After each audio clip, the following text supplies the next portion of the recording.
Hello, everyone. Sorry I'm running late here. So, hopefully, we'll have some other people coming in a bit, but flying solo at the moment.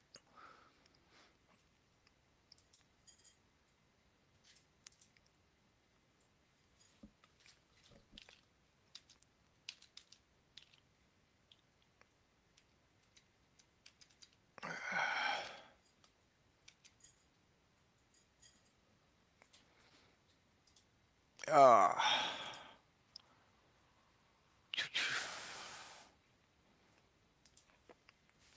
sorry.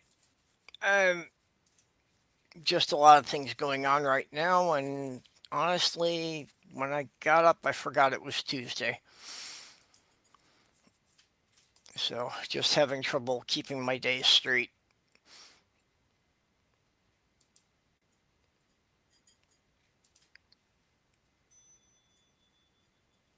And,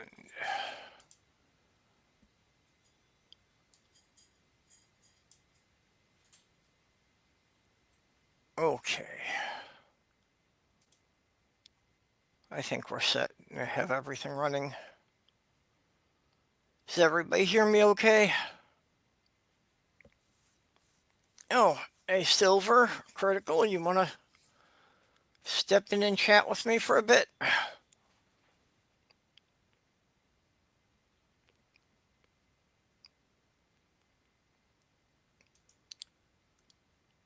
Is this working? Does everybody hear me okay?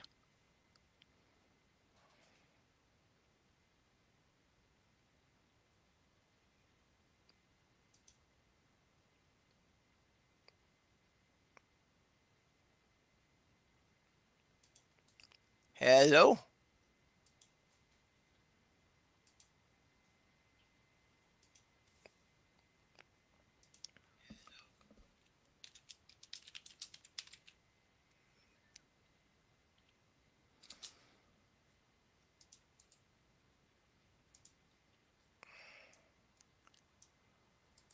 Uh,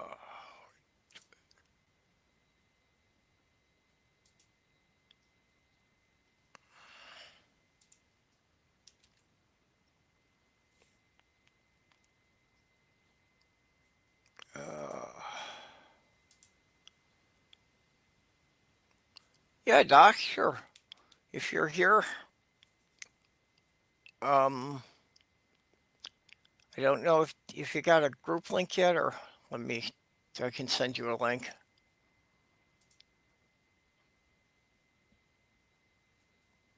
Uh,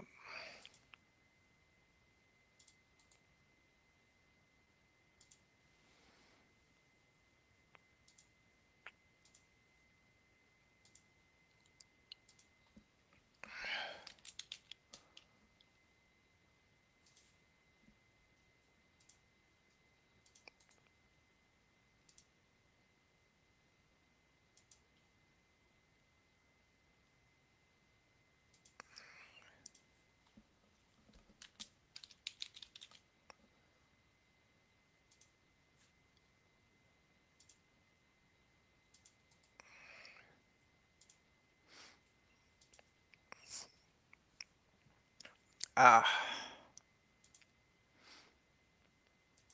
well, that's a little better. My ears popped.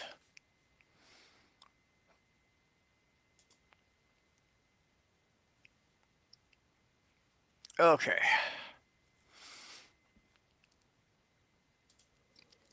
Hey, Silver. Hey, what's up? Oh, guess I got up and I actually forgot it was Tuesday. I'm having trouble keeping things straight. So, Hello, but hello.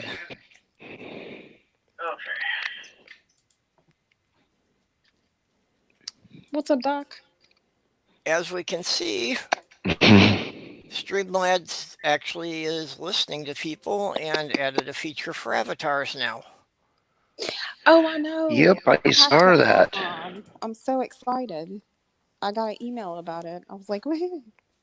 Yeah, well, I had felt that was a major lacking that was going to keep a lot of people on YouTube from using it. Yeah. I think they'll be updating a lot of stuff now.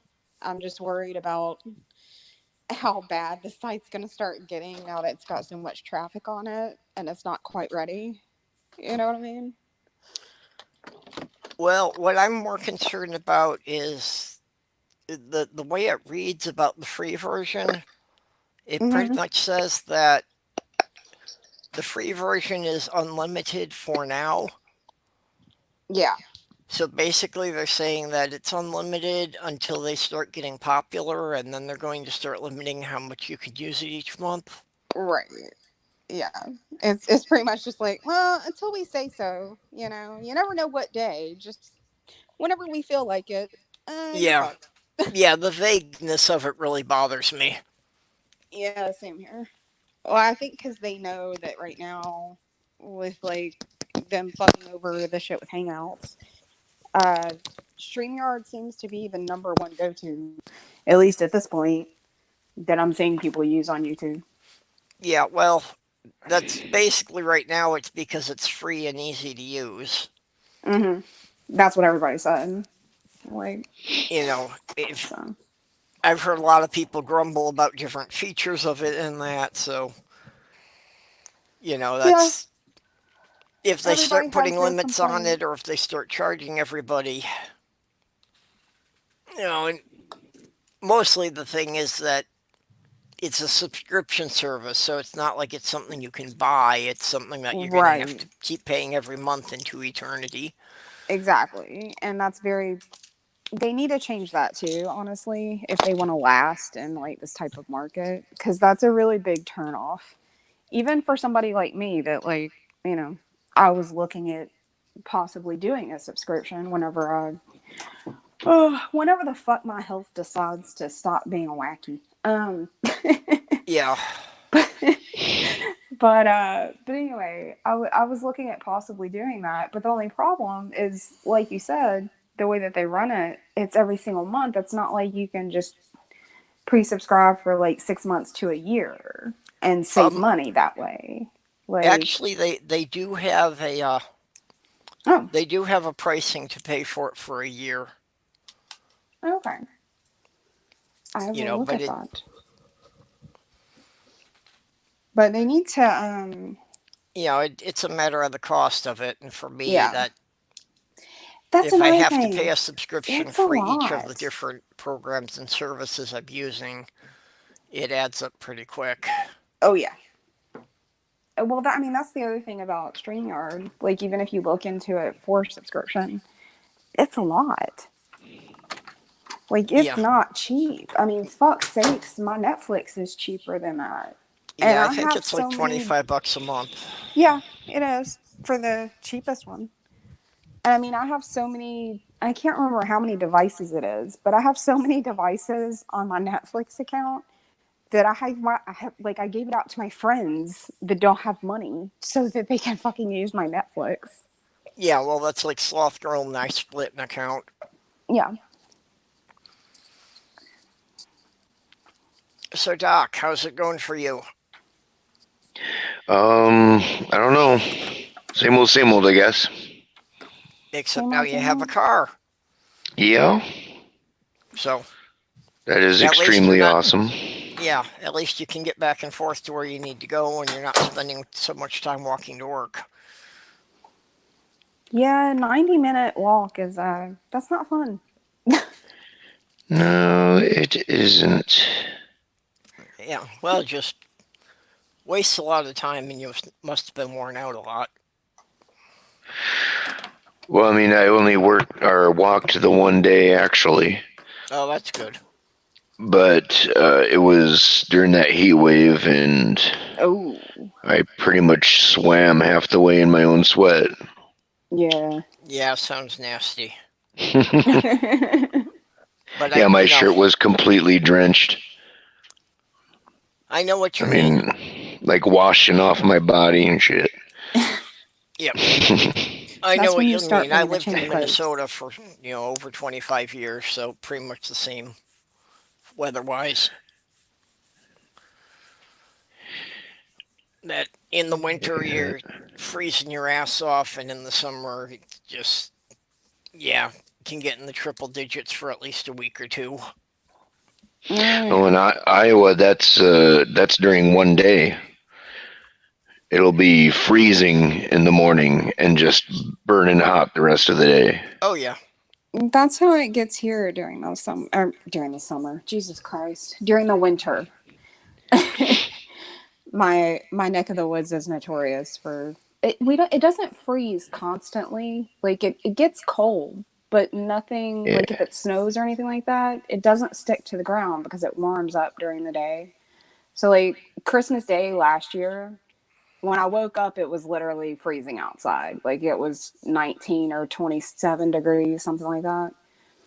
And then slowly during the day, it actually did get up to 90 that day. I'm like, what the fuck? What is this? jeez. Oh yeah. I've Yeah, it was experienced hot. temperature swings of more than 70 degrees in one day. Yeah. And then, of course, we had like a big ass storm. Yeah, we just had a rainstorm last night. Oh, yay. It's been raining a lot here.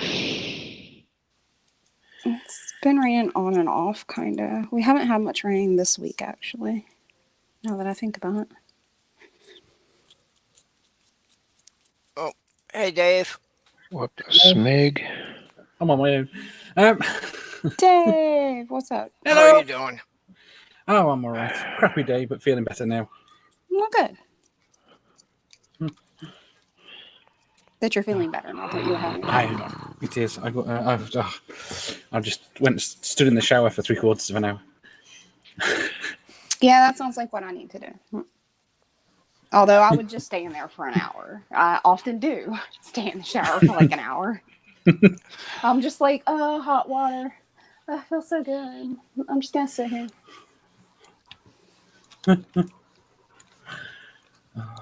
Yeah, Sammy. Oh, excuse me. I don't have any other device open, so hello, chat. What is up? Oh, bloody hell. Oh,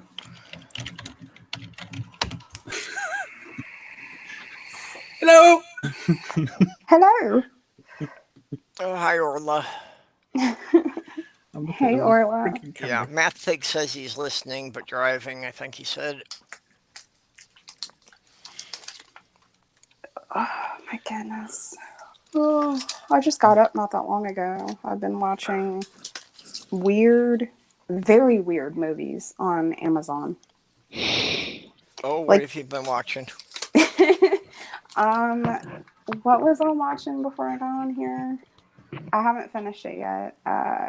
A movie called Sirens. It's from like the 90s, but I've never seen it.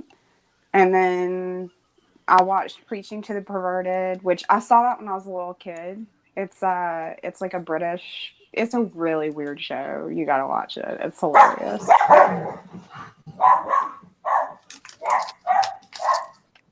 Doggy. Oh, we lost dog. Oh, Yeah, it's like a B-rated film, but it's just funny, and it's good in all like the bad ways, if that makes any sense at all. What's Agatha? yeah, I know what you mean. Yeah, some bad movies are good. You know, it's like the badness is it's so bad that it's actually good. Yeah, well, the ones you can have fun with them. Well, and especially the ones that if the actors know it's a bad movie and play it up. Yeah, yeah.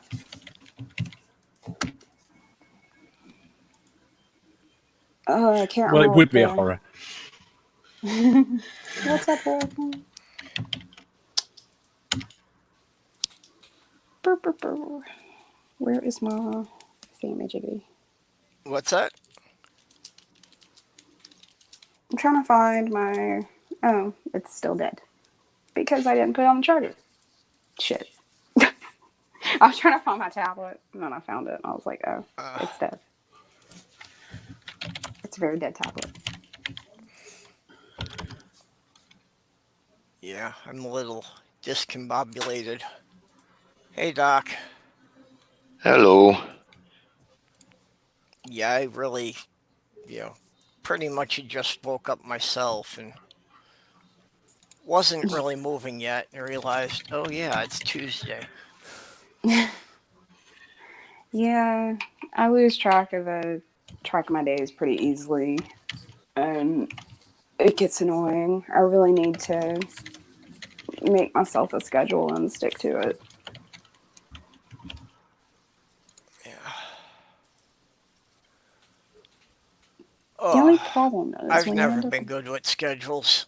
Yeah, I'm not either. Especially when I end up in the hospital. Like, I can't keep track of days. Well, yeah, that doesn't help. No, it definitely doesn't. But even with that, yeah, I still suck with trying to keep track unless Come on. something very specific is happening. Oh That's a my little different. God. Well, that and here it's just the perpetual boredom. One day is so much like the next. Silly. Look that way. See, no, go that way. People. Yeah, boredom will do that too. Okay, cute puppy. When do you want to get up? No, how cute. Sure. Do you want to go out? Of course, I'm also in the middle of a wound up with a rush order, so I've got a project that's got to be finished by noon tomorrow. What kind of project? Just building another shelving unit. Oh, okay. Cool. But it's like, yeah, give me 3 days to take the measurements, design it, and build it. Thanks. Jeez. Because it's got to fit in a specific space, so it's, nothing that's standard size measurements. Yeah, Got to cut every board for it. that's fun.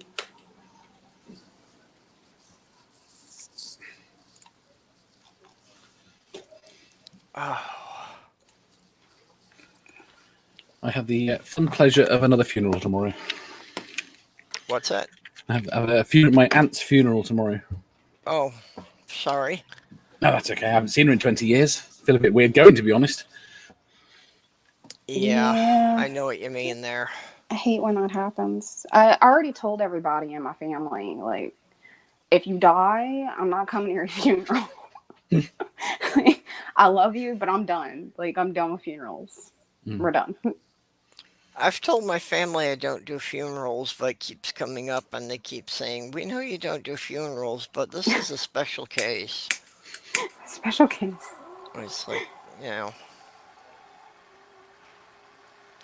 I especially like you say, when it's a funeral of somebody that, yeah, we're related, but it's like, I only saw this person at Christmas a couple of years ago, and right. Well, it gets super uncomfortable. Like I've already been to so many funerals, and most of them were to people that I was, really close to.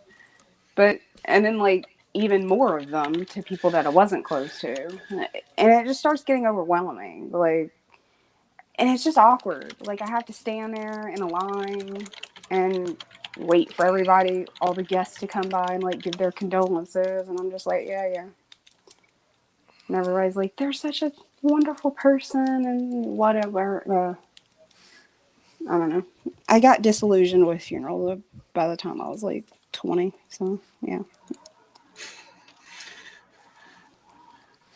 I yeah, told everybody honestly, when I most of the die, just funeral like burn me traditions. and I'm good. What's that? I said, I told everybody when I die, just burn me and I'm good. Yeah. Like, have a party, get drunk. I don't care. But, like, just don't bury me, cremate me. Don't have a ceremony. Just do your own thing. Wahaha. I finally managed to do it. Damn thing kept kicking me off. Yeah, we're wondering what kept happening to you. That's Well, the this other thing, like, thing. It does that sometimes. The StreamYard lags my phone something fierce Yeah. It and does heats it up. mine. Luckily, I do not have that problem, like the heating up problem, or at least I haven't had it yet. Well, I know that's something some people have said that StreamYards is kind of a resource hog and can bog down their computers. Yeah. So I suppose that Yeah. if you're doing it on a cell phone, that's not too good if it's running it pretty close to its maximum capacity. Yeah. It's less than ideal. Ay, caramba. See, this is where I'm lucky. My cell phone is brand new, so like I have all the space in the world on it. It's awesome. What's not awesome is I have no idea how the fuck I'm gonna pay for it, but that's a different problem entirely. Well, my Uh, cell phone, it didn't have too much memory, but one of the things it advertised was, how much you could expand the memory. mhm. Well, the problem is I put a memory card in it, and the software's so fucked up that when you download new apps, you can't put it on the memory card. It has to go into the main memory. The memory card's basically only good What? for storing pictures. Oh yeah, my old memory card was like that. And there's some apps that also you just can't put on memory, like they have to go to the phone. You know what I mean? Yeah, Um, like so it's like my phone keeps complaining I'm running out of memory, but it's like I didn't add much to it. It's all the friggin' bloatware that you installed that I can't get rid of. right. Yeah, I had that problem with my old one. It wouldn't. It started get to the point where it wouldn't update because it was like, oh, the memory's full, and it was full because it kept updating so fucking much. And that's what's happening with mine. And it's like at this rate, I'm going to have to replace the phone just because it's going to refuse to update things. And most of the stuff on there I know I will never use, but I can't get rid of it. Do you know how to do you know how to flash it? What, you mean put back to factory settings? No, I mean flash it with a new. I've forgotten what they call them on phones. I want to say ROM, but I don't think they are called ROMs. But flash it with the Google ROM, which basically gets you back to just Android with none of the extra bloatware. No, I didn't know you could do that actually. You can do it with most phones. Most of them aren't locked down so much anymore. Okay, I'll have to look into that. If they are, you can always jailbreak it. Of course, if you jailbreak it, then if you have a Yeah, well, warranty, you I can't don't use care it. what are they going to do about it. Well, I was just saying, if you have a warranty, you can't use it. Other than that, they can't Yeah. do anything about I it. thought they ruled in the States that you couldn't lose warranty for jailbreaking. Technically, you can't in quotes, but I mean, you can. I mean, they're not going to put you in jail. They can't do anything No. about it. You just But I thought can't. they weren't allowed to withdraw warranty. Oh yeah, no. If your phone is jailbreaking, you can't use your warranty. Your warranty's void. But other than that, I mean, yeah. Well, and it's one of those things that even if they say legally they can't do that, if you're bringing in for warranty work, they'll still claim it's your fault. So, Yeah. They'll claim that, oh, well, hey, because it's doorknob jailbroken, Robert. that's what caused it.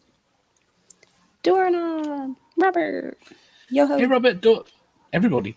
Hey, Nerdy, door up there. 2 seconds. 2 seconds.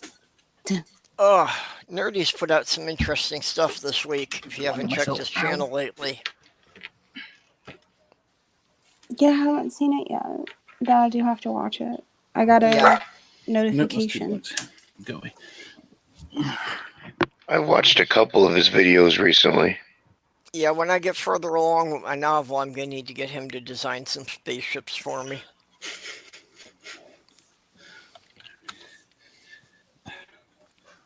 I'm waiting for my friend to get a day off work so that she can help me with some things.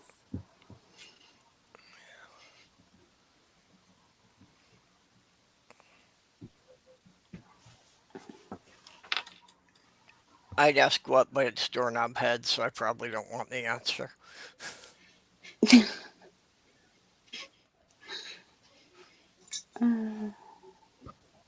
Technical bullshit. Who did that for you recently? Was that Nerdy? That did the ship for you? No, not so much for the Triceratops nerdy, but you had done one that just looked kind of like an organically grown rooms. And I actually, in my novel, there's actually two species that they don't build things, they grow them. So basically, to get a spaceship, they, you know, genetically manipulate an egg and wait for it to grow. That sounds cool. They grow structures, not build them, just like in Iowa, right, Nerdy? Nerdy might remember. But if you got a house made out of corn, He was doing the Google VR one day, and I had him go to Des Moines, which is the capital of my state, and he managed to find a house that was just covered with some kind of growth. I don't know what it is, brush, trees, whatever. And I made the joke that here in Iowa, we don't build our houses, we grow them. yep. I want to grow a house. That would be kind of dope. That would be pretty groovy. Right? I'm telling you. Don't That legit needs to be a thing. Don't think we can accelerate growth at the moment. You could definitely grow a house. I think it's been done using multiple trees intertwining. But Yep. I think it's taken decades. Yeah, I would expect it would take Yeah. at least 20 to 30 years. Well, I won't be alive in 20 to 30 years. No, you need... Like with We don't global see- warming and all that shit. Like, I'll be dead in 12 years. Fuck. There's an interesting book on that. I think it was by Rick Cook. It's called Copernicus Rebellion. And basically, it's about this guy and his nephew who cracked the genetic code so they could engineer basically any kind of life form they wanted. Oh, sweet. And yeah, it basically just because they wound up having so much trouble with the authorities, they just designed their own armies to kind of pretty much overthrow all the world governments. But they did it all in a socialist manner that at the same time they were, designing creatures to make sure that everyone would be provided with food. And they were like mailing out seeds for everybody to grow their own tree houses. That's so cool. Now, okay, I legit, one day, I'm going to have like an awesome treehouse. One of my in-laws' parent is it her? Okay, yeah, it's my in-laws. Wait, my brother's in-laws. God damn it, I can't talk. Anyway, excuse me and my stupid brain. Whatever. Anyway, my brother's in-laws, they have, holy shit, the most fantastic guest house I have ever seen. It's 6 houses that take up 6 trees. Well, they take up more than 6 trees, but they're like individual tree houses is like that make this one large ass guest house. It is so cool and fascinating, and I want one. Groovy. But her husband actually both designed and built the entire thing.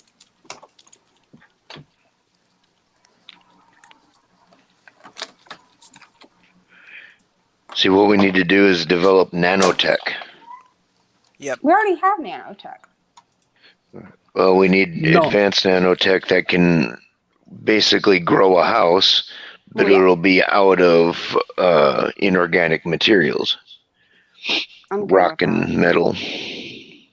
We need it to actually, my perfect envision is like have it replicate both. So you have organic and inorganic material combined. Yeah. Because, like, I don't know, it's cool. Plus, I'm a Star Trek freak, and I don't know. I think the whole theory of like biomimetic gel would be pretty cool. And I think a bunch of veins in the wall, like pulsing with humors, would be cool. That would be cool. You know, like if you got really bored, you could just sit there and watch the wall pulsate. Well, That wouldn't induce nightmares at all. How's the house doing? You'd reach up and take its pulse. That's Right. doing good. All of a sudden, one of them starts to grow a bit bigger, and then you end up in the middle of the telltale heart with the wall just going boom, boom, boom, boom, boom, boom. Well, you Or probably during hear the the night. heartbeat through the whole house.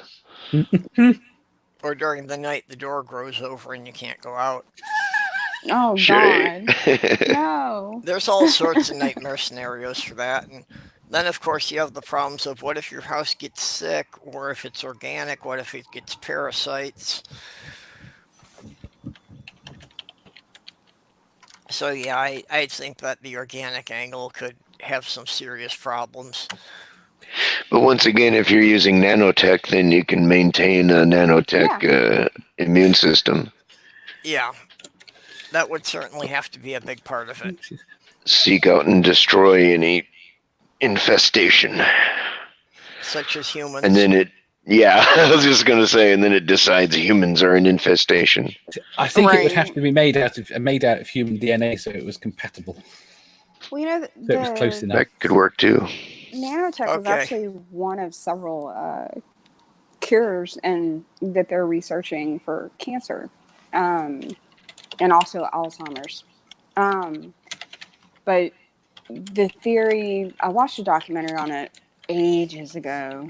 I've been meaning to actually look it up to see if the project is still going or like if it's dead or what they're doing. But they used HIV as their template, and then they had little nanobots replicate that way that the HIV virus works to infiltrate the cancer cells to make healthy cells and help kill off the cancer without killing the patient the same way that chemo does. Cat, get down. And I got to assume that ultimately we will be having. I mean, they're already starting to do it now with the keeping of the umbilical. That you want a DNA sample when you're young, and we will be able to reset things to that, and that may well fix aging. To be quite honest. Mm-hmm. Yeah. Well, and you can even do that, like, and it doesn't even have to be yours, which is the coolest part. Like, you can do that now if you want to. You can it's something you can actually request when you're pregnant. But no, you don't even have to have your own, as long as you have stem cells. Period. From fetal tissue, you're pretty much good to go.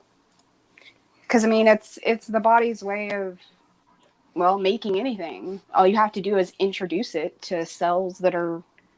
If you want a kidney, give it kidney cells. If you want a boob, that's one way you can actually get a boob job that's natural. You can introduce, they mix fat and stem cells and they inject it into breast tissue. And instead of staying fat, the stem cells tell it to make breast tissue. So it makes breast tissue. And then it's there for life. Robert, the population is going to explode. Well, that's interesting. Then I start wondering about the application for the SRS surgeries. Yeah. Suris, hello. Suris is here? Seriously? Whoa. Although apparently I didn't see him there right away, and he seems to have stepped away, so we only have his chair in background at the moment. So, Hey, Jim.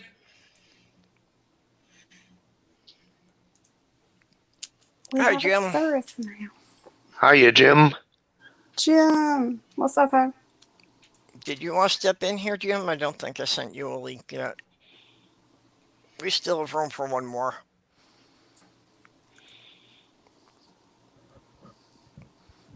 Oh, and Badger. What's up, Badger?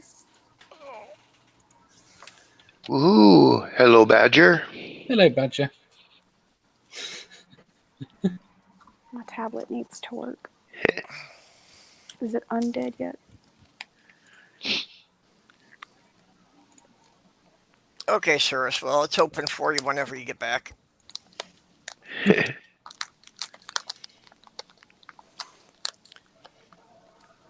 Oh,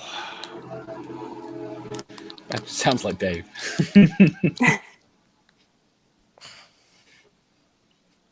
My nephew is in so much trouble. Oh my gosh.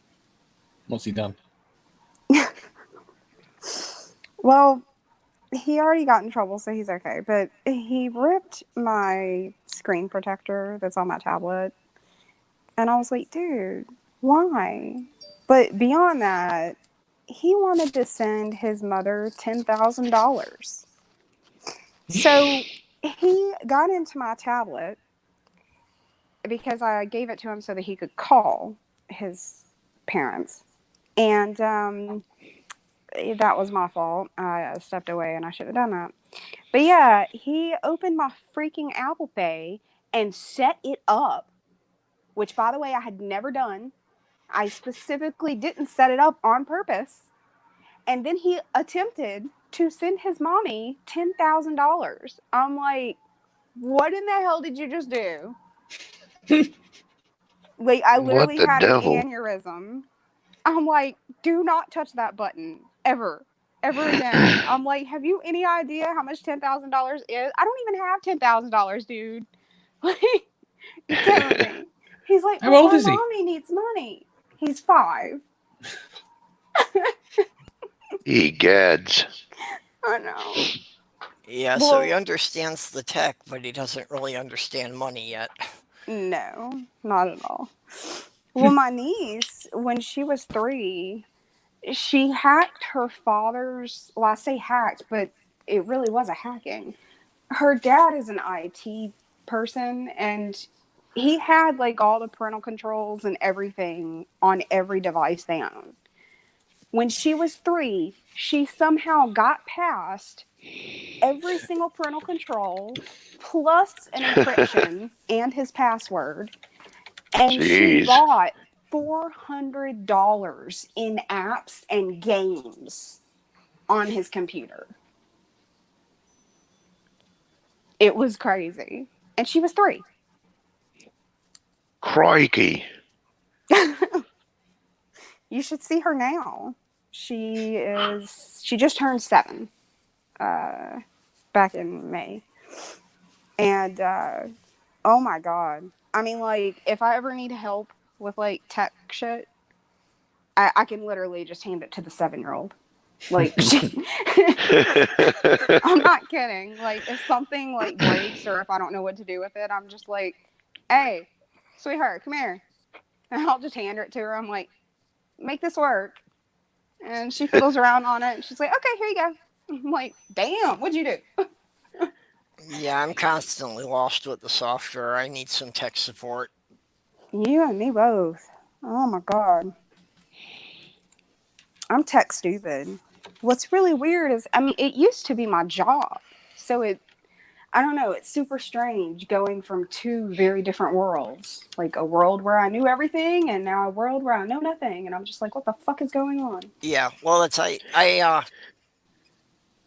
went to a technical institute and I had computer programming in that back in the 80s before there were really home Right. computers. And everything is so different. Like I did it in the 90s. So Yeah, it's just like everything is totally different. so it's, yeah, like I learned on like UNIVAC 9030s when the TSR 80 was like, a $2,000 computer. Oh my god.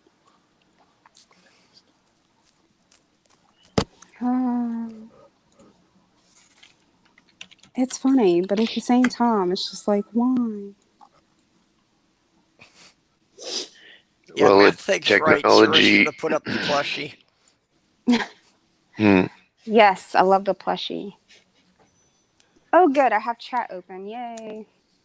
I can see chat. Yay. What's up, peeps? Oh, were you having trouble getting to see both?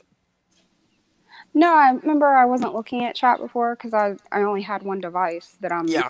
on Streamlabs. So my other device was dead. So it had enough of a charge that it came on. So I opened up YouTube on it.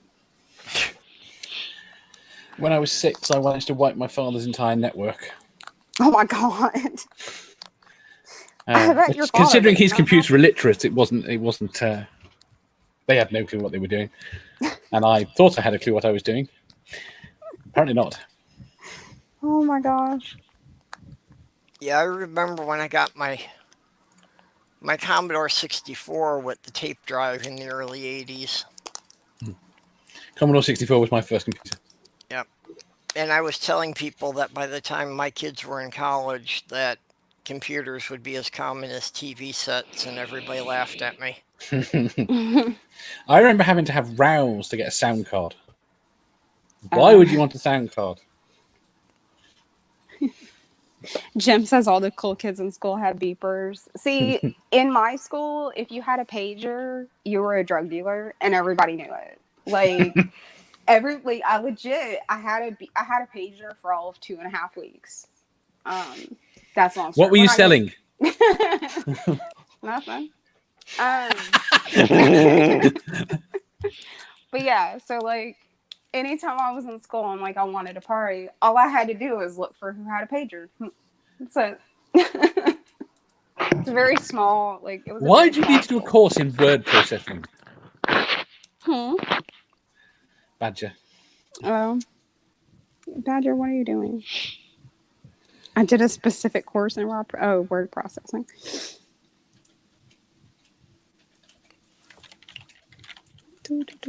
Yeah, I had a class in business machines when I was in high school, and we were, Angie. among other things, actually, using the mechanical calculators. So I go back way too far here, and Going to say, I don't think Of I course, went as far as manual yeah. calculators. even for 81, 82, the equipment the school had was archaic. Yeah. Well, I think that's kind of how school is designed to be, right? Like, unless you go to like the bougie school, like you're always gonna have antiquated equipment at school. It's just like the way of the world. This is why the school gave up, and they're just like, yeah, you better have your own damn computer at home.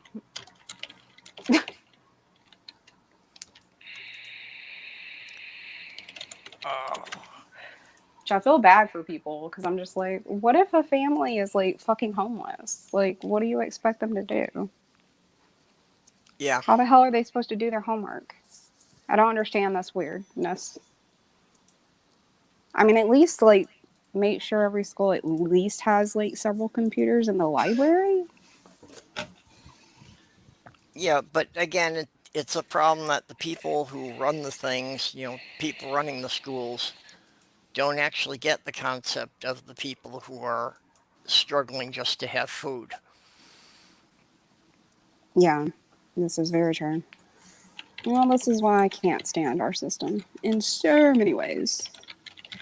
I could bitch about America all day long. Don't get me started. Why are you burning your trousers, Jim? Are you stoned again? Well, we're having a strike against people wearing trousers. Okay, I heard something about that last night, and I didn't quite catch what it was, how that Someone started. will have to explain that to me. Please don't burn my trousers. I need them. Otherwise, Why do you need trousers? They're because optional. I don't want to be naked.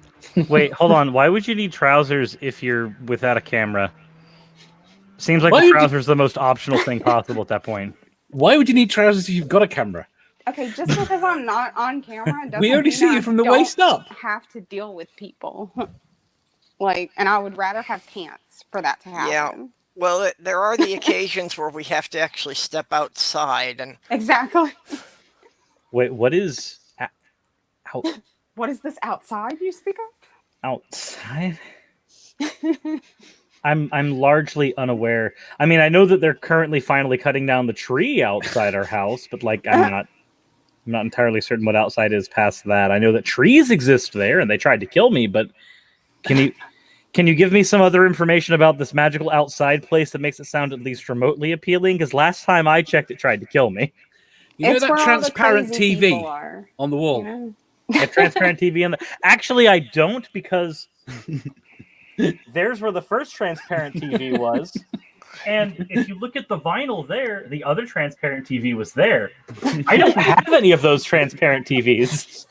Actually, in Suris's case, this could actually be an issue explaining it to him, because most people, I would say, you've got to go to the grocery store, but I think all he ever does is order pizza. Okay, Actually- you know where all the angry pastors are that you're always like arguing with? I thought we just teleported They into their exist churches. in the outside world. That's where they are. What? It's Oh very no. cool. Now for me to argue with pastors, I have to make I an just argument gave for him like a substance reason, like- dualism. Well, I mean, I'd rather that than you just like barricade yourself in the basement or something. Don't do that. That's bad. Well, my basement doesn't have electricity, so I can't barricade myself there. Okay, well, that's good. I can fix that. I mean, Purple's Purple, just like, if I you can fix that. Purple, if you can fix the electrical in my house to where when I turn on the air fryer, the microwave doesn't shut off half the house, I would be. We'd That be happens great. to you too? Oh my god. My house does the If we same turn on thing. the oven or the air fryer or anything with an element in it, the rest of the house doesn't function for the duration of that time. Yeah, mine is anytime the air kicks on while another appliance is working, then it immediately powers down and everything just blink. I'm like, Yeah, oh, no. that sounds like a question of how old is the house and how much is the main power coming in. Well, the electrician that Old. came in told me that I was fucked. He was just like, I don't know who the hell did what, but dear God, like this entire house needs like a new electrical system. Like he's like, I patched it for now, and like I made it to where things won't blow up, because before you definitely had a fire hazard, but now it like shit won't blow up, so you're good. But like the whole thing really does need to be replaced. Yeah. Well, I've done that. I've completely rewired houses, but if you have a house that's like, from the 40s or 50s, they only had like a 40 amp service coming in, because at the time they expected all people would have was a light in each room and a radio. Yeah. Yeah. I don't think that this house is that old, but I don't know for sure. Purple, is there a way through this streaming service to like show an image on screen if I were to throw it in, or is that Oh yeah. Yeah, if you put Yeah, an image he, up, I he can share it clicks with on your everyone. picture. Okay, so I want, because I know that earlier you guys were mentioning like socialism. I don't remember what the entire conversation was, but I want to show a comment that I just got. It was a series of comments, but this particular set, I want you to hopefully identify the problem. See if maybe we agree on what the problem with this comment is. Let's see. Where is... Hello, Badger. Hello, Badger. Hello. Hello. Okay, so where would I throw this, Purple? On your screen, like instead of seeing. Yeah, on the bottom of your screen, you should have a toolbar. There should be one that says screen share. Oh, okay. Well, I can do that. That'd be just as easy, I suppose. I was trying to send just the single snippet, but I can do that. Yeah, well, when you go to screen share, it'll ask you if you want to share your whole screen or if you want to share an application screen. And then Purple will make sure you're the primary one displayed so that everybody can see it. Yeah. Okay, cool. Then allow me... Let's see if I can just throw up this window then. That should be a thing I can do. Don't show these tips again. Share screen. Application window. Is it not? Okay, well, what if I just did a Chrome tab and threw this into a Chrome tab? That would probably work, right? Right, Oh, there we go. Oh. Aha, okay. So if you can perhaps isolate the problem with this rebuttal to what I said. Okay. I gotta get a little closer to read the text. Oh, and I just heard Kitty laying on my leg. Would you consider someone who adheres to the principles in the Communist Manifesto or Conquest of Bread a leftist? I'm looking at his response. Okay. No, no, but a socialist. Yeah, I would consider them as such. Socialism is stupid, by the way. Socialism is stupid, BTW. By the way, I'm done. That seems really redundant. Hmm. I would continue this further, but I have much more important things to do than to argue with the hypocrite. Bye. So, Seems like they're the one being hypocritical. I'm so, confused. so I have a question. Is Why are they anybody talking about here even socialism? like marginally familiar with the Communist Manifesto? Whether you agree with it or not is irrelevant to this. Yes. Okay, so how did Marx view socialism? No, he didn't like it. He thought He at the viewed- most it was yeah. He viewed it as a stepping stone on the way Yeah. to communism. Okay, cool. So communism to Marx, as per the Communist Manifesto, is more left than socialism. Very much so. Okay, cool. So this person's statement that he views a socialist as more left than a communist. But no one in your country knows what a socialist is. They think the Democrats are No, they don't. socialist. Exactly. They have no idea. Our Exactly. Overton window is so far to the right. Like, anybody who's even mildly left in any other country is considered a radical here. Oh yeah. And Well, what we this is why I consider like like the the right debates. wing, what we consider just like the standard right wing in the country, everywhere else considers them radicals.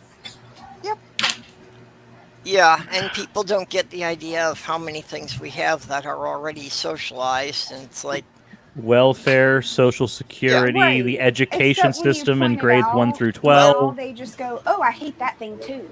Now yeah, I hate. it's I from the hate same fucking root Social as Security 'cause it's society. socialism. That really, by definition, you cannot have a society without having some socialist structures. Exactly. I don't understand how how they can claim to be a Christian and not at very least want basic Oh, social. Oh, because I they're know how not they can do really that. Christian. I know how It's they can that do that. simple. Dennis, are you familiar with Dennis Prager? Oh, Yes. kill me. Egads. Dennis Prager has a very interesting argument as to how Jesus could not possibly be a socialist. And the way he does it is by redefining socialism to strictly means the state mean the state controls everything. I've seen that. I cannot stand Prager. I wish they would burn and die. It's a video scam game. from the In a start. video game. In a video game. I said that in a video game. I said that. Why are there no trousers?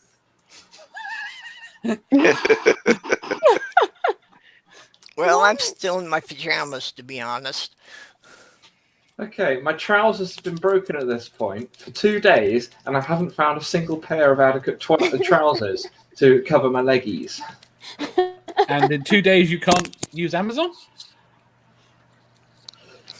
Yeah, Amazon is no longer functioning in this zombie apocalypse, I'm afraid. No, we're gonna have an AI apocalypse way before we have a zombie apocalypse. Just Ah, well, these zombies that I'm dealing with disagree with you.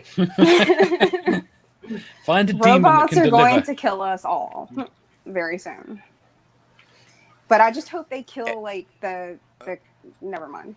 I'm just gonna shut up. Better say, it sounds like you're maybe like stepping into a bit of a murky water there. Mayhap not. What have you asking? ever seen the movie Shaun of the Dead? I Yeah. may not have seen Shaun of the Dead Purple, but I do think you've got red on you. I've seen it, but not since it came out. You know, the opening scene of Shaun of the Dead is you've got just, you know, all these wandering the streets, just totally, Oh. you know, like glassy-eyed and mindless, and just the whole. And then you realize, no, these aren't zombies. This is just Monday morning in this town. Yeah, and you know what that was strictly a parody of in that scene, right? You know what the entire premise of George Romero's Dawn of the Dead was? It was an argument against consumerism. Okay. Yeah. I He- thought I found trousers, but it was in fact a shovel. What? Shovel. Wait, what? How bad I is your get that vision mixed if you up have all the trouble telling time. Where do you does keep your one get- trousers, or where do you keep your shuffles? Trousers. Well, I'm So many currently questions. I'm currently looting abandoned buildings, hoping to find trousers, and only finding shovels. Oh, what's this?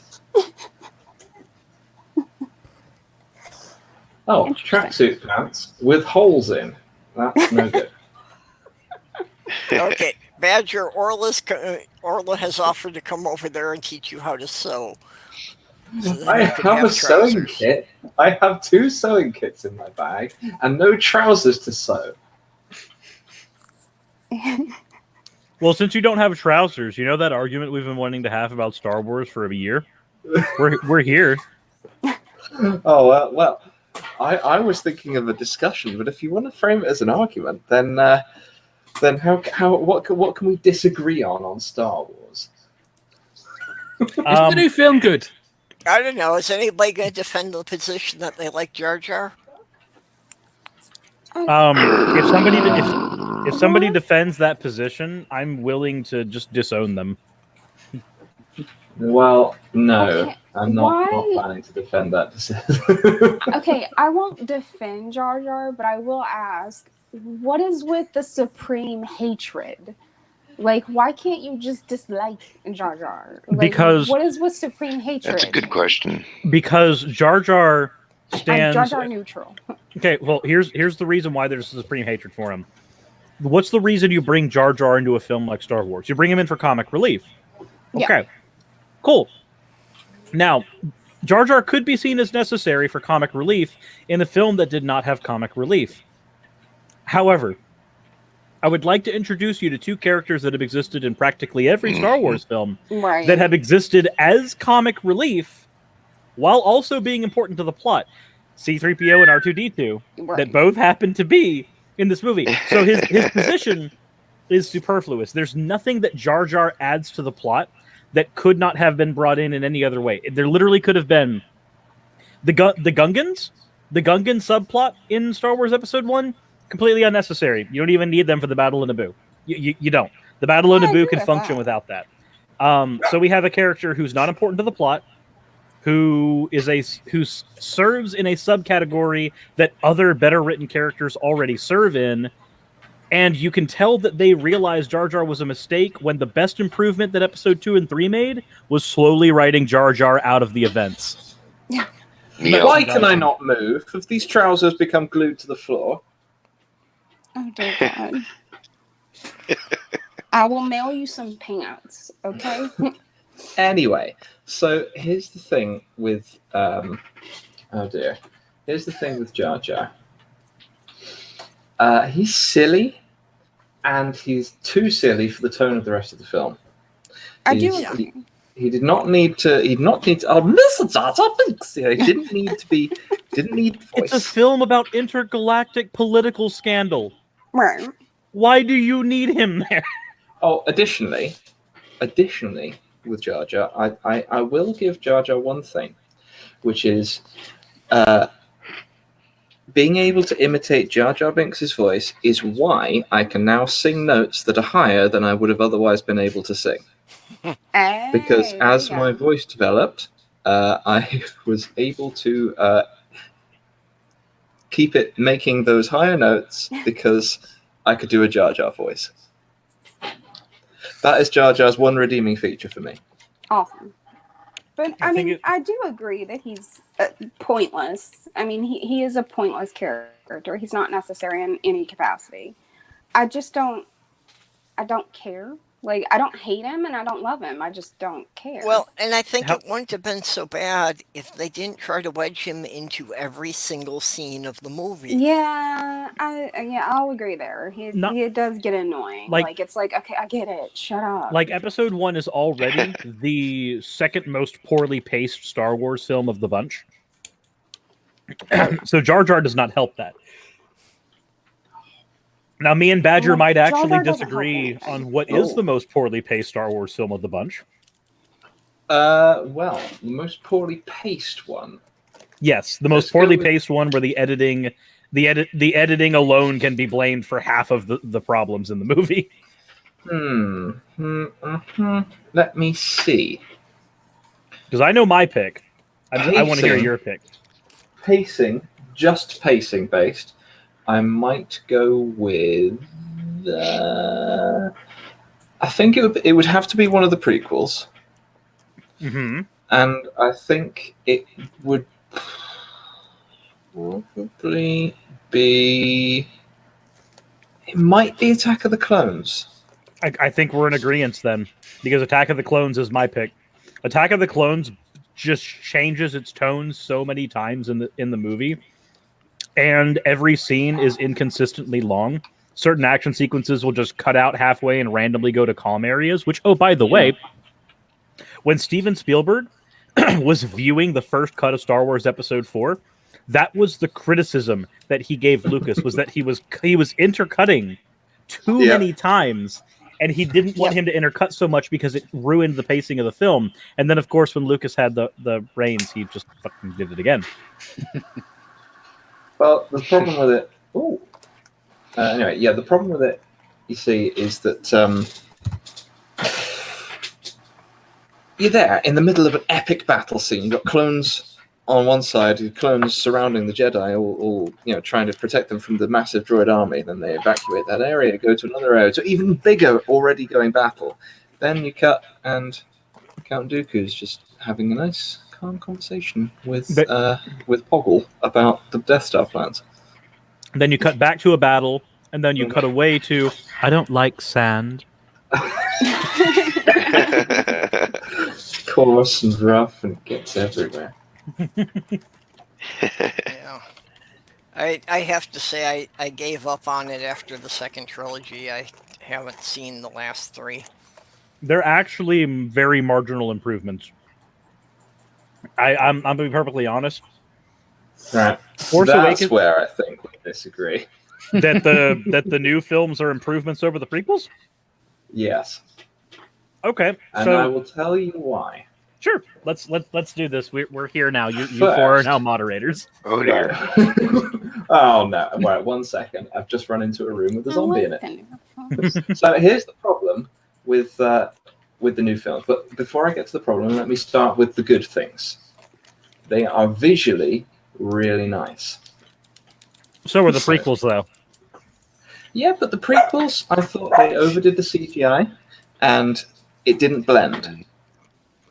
Mm-hmm. So I think visually, just by how the things look, the new ones are improvements. However, now let's get to the negatives. For immediately out the gate, they've abandoned the expanded universe that I've spent the last almost 30 years getting invested in. So they are immediately out the gate on the wrong foot. Okay, so I'm going to go ahead and stop you right there. That is an issue that we both share with this, but we're looking at the films as standalone products, or within the movie franchise itself, not within the expanded universe. Well, you see, I only look at Star Wars as being including the expanded universe because my investment in Star Wars is quite heavily skewed to the expanded universe. As is mine, 110%. To the point where when I was watching The Force Awakens, I was pointing out all the stuff they had ripped from either the comic book or the actual textbooks. Mm-hmm. All right. If we look at them as just standalone, let's say that you look at them as just purely standalone films. Visually nice. There's a few elements I disagree with. If I ignore Star Wars history and just take them as standalones, I think there are issues with Rey's power levels suddenly increasing without any training or method to gain that knowledge. Rey has the problem of like being a classic Mary Sue character, unfortunately. There's problems with there's thematic problems which I now can't put a name on. So here's the thing with Rey. I don't think Rey would seem like as much of a Mary Sue if she actually had somebody imposing to go against. So where Luke, that's an issue. So Luke goes through a slower growth cycle, but it can be argued that his growth spurts are just as sudden as Rey's, where they just randomly happen. It could be argued, but I'd argue against that. But go on. Not to mention a Jedi or any Force sensitive person being randomly able to harness more power, and especially against other Force sensitives than we're used to, isn't something that's unknown, especially if you take the EU into consideration. I would like to present you with Darth Zana when she was 10 years old, murdering multiple Jedi. Mm-hmm. This is not an unheard of thing. No.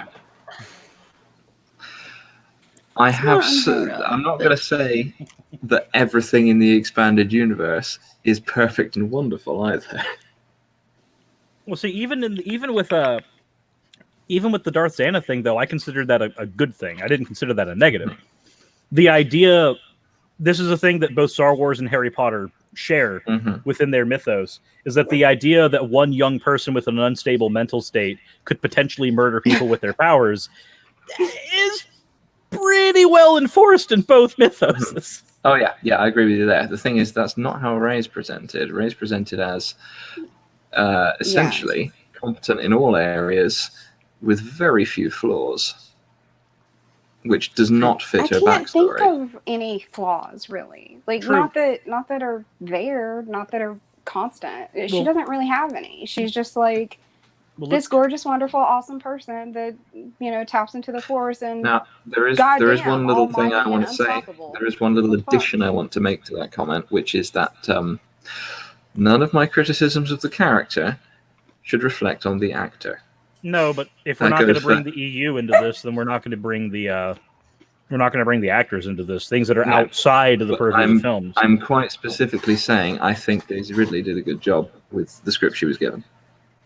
So, my thing with the character of Rey is she hasn't been given a lot of things to actually do. She's been given... So we see that she tinkers with technology and old space freighters all the time. It's how she makes a living. So the idea that she would be able to understand how to work an old freighter like the Millennium Falcon, it makes sense because we are given that information early. The idea that she would be able to be incredibly well-versed in combat, she grew up on a desert planet where that's the way you have to live. Okay, cool. At least we have the information that gives us that as well. The only thing that I can grant is that it does seem like she learns her Force powers a little too quickly. But remember, though, that unlike someone like Luke, who grew up in an era where the idea of the Jedi had been so thoroughly bastardized that he was thoroughly convinced that they were just legends at that point, Rey lives in a post-Luke world where the idea that, well, no, the Empire was actually taken over by a Sith Lord and a Jedi actually took them over. The exploits of the Jedi would sound less like legend to her and more like reality. They were slowly getting to the point of being legend, and that's why she had her conversation with Han Solo. You could say that, but you could also argue, what's Luke done in this time? Ignoring the expanded universe, but I do feel I need to hint at my extreme displeasure with ignoring the expanded universe, because Luke in the expanded universe is an excellent character compared to him in these films where he's awful. I disagree completely. In the extended universe, Luke continued being like the Superman of the Star Wars franchise. Just went, I'm going to make the academy where I can train all the Jedis and I can make everything the way it was back in the day. Whereas the new Luke seems to be someone we would actually expect from a war-torn military veteran who is completely disenfranchised with what has gone on. I disagree with you there. My view of Luke in the old expanded universe, or the real expanded universe as I would put it, is that he is supposed to be this beacon of hope character. Yeah, but now he's a caricature instead of a character. No, I disagree with you. He doesn't earn that unduly. He doesn't zip into just being the god character. He progresses throughout a whole range of different books and comics and external sources. He travels all over the galaxy, meeting people from various different surviving Force traditions that were not part of the Jedi or Sith, learning new techniques and different viewpoints on the galaxy and the Force and how things function. And he recreates the Jedi Order, yes, but he doesn't recreate it as it was. It's a much more accepting and open order than it had been Well, previously. he essentially creates a gray Jedi Order, Yeah, sort of. as opposed to what existed before. Yeah. And personally, I view that as a good character. That's a character that I could... how would I put it? That's a character that I'd look up to if Okay. I was a young Jedi joining the new Jedi Order. But a character being good to look up to does not a good character make. That is simply something that subjectively you would see as a positive of the character, whereas me, even though the current Luke is not someone I would want to look up to, they're very jaded, they have a very negative outlook on life, they've been very scarred, and they have not taken that in a positive way. They've taken one of the worst and most damaging routes to that, isolationism. I do not view the current Luke character as a positive influence, but do I view them as a good character? Yes, that is a very realistic approach to the circumstances that they found themselves in. With everything that has happened, their world coming crashing down and leading them to finally decide that isolationism was the best way to go about things, that makes sense. And it's not a thing we haven't seen other good characters do in the past. No, I don't disagree that it's possible for a good character to end up in that state. I don't think that it's necessarily bad writing for that to happen. However, I don't think it fits that character. I don't think it fits Luke Skywalker. And as well as just not fitting thematically, I am admittedly biased here because I have spent, 20 to 30 years becoming invested in the character as written in the old expanded universe. No, and I agree with you However, as well. There's certain I'm not characters that I saying would that- like to come in, like Mara Jade, for instance. I'm not saying that a character like a character being written as jaded and sad and broken is bad. I'm saying I don't think it fits that character. I mean, it doesn't fit that character as he existed in episode 6, maybe, but we have a 30-year time skip. We have plenty of things that have happened between now and then that have led him into that rate. Have you read, for instance, the Aftermath series? No. Okay, so some of the current, I know the current expanded universe is not the same as the old. So some of the current expanded universe where backstory is given as to why characters are the way they are, like Luke, for instance, is information that's largely missing from your perspective. Let me say this then. If you want an example of your jaded, broken character, that's my view of the new expanded universe. When I come to reading books and reading comics and stuff, I am very jaded and misanthropic and negative towards it because I have so much investment in the old one. So wait, you mean haven't read anything outside the films that's from the new stuff? So you mean to say, and I'm meaning this primarily as a joke, but there is a grain of truth to it. So please take it as what it's worth. You mean to say whenever we make the joke that a homophobic pastor may just also be a homosexual, your issues with this jaded individual stem from the fact that you yourself are also jaded?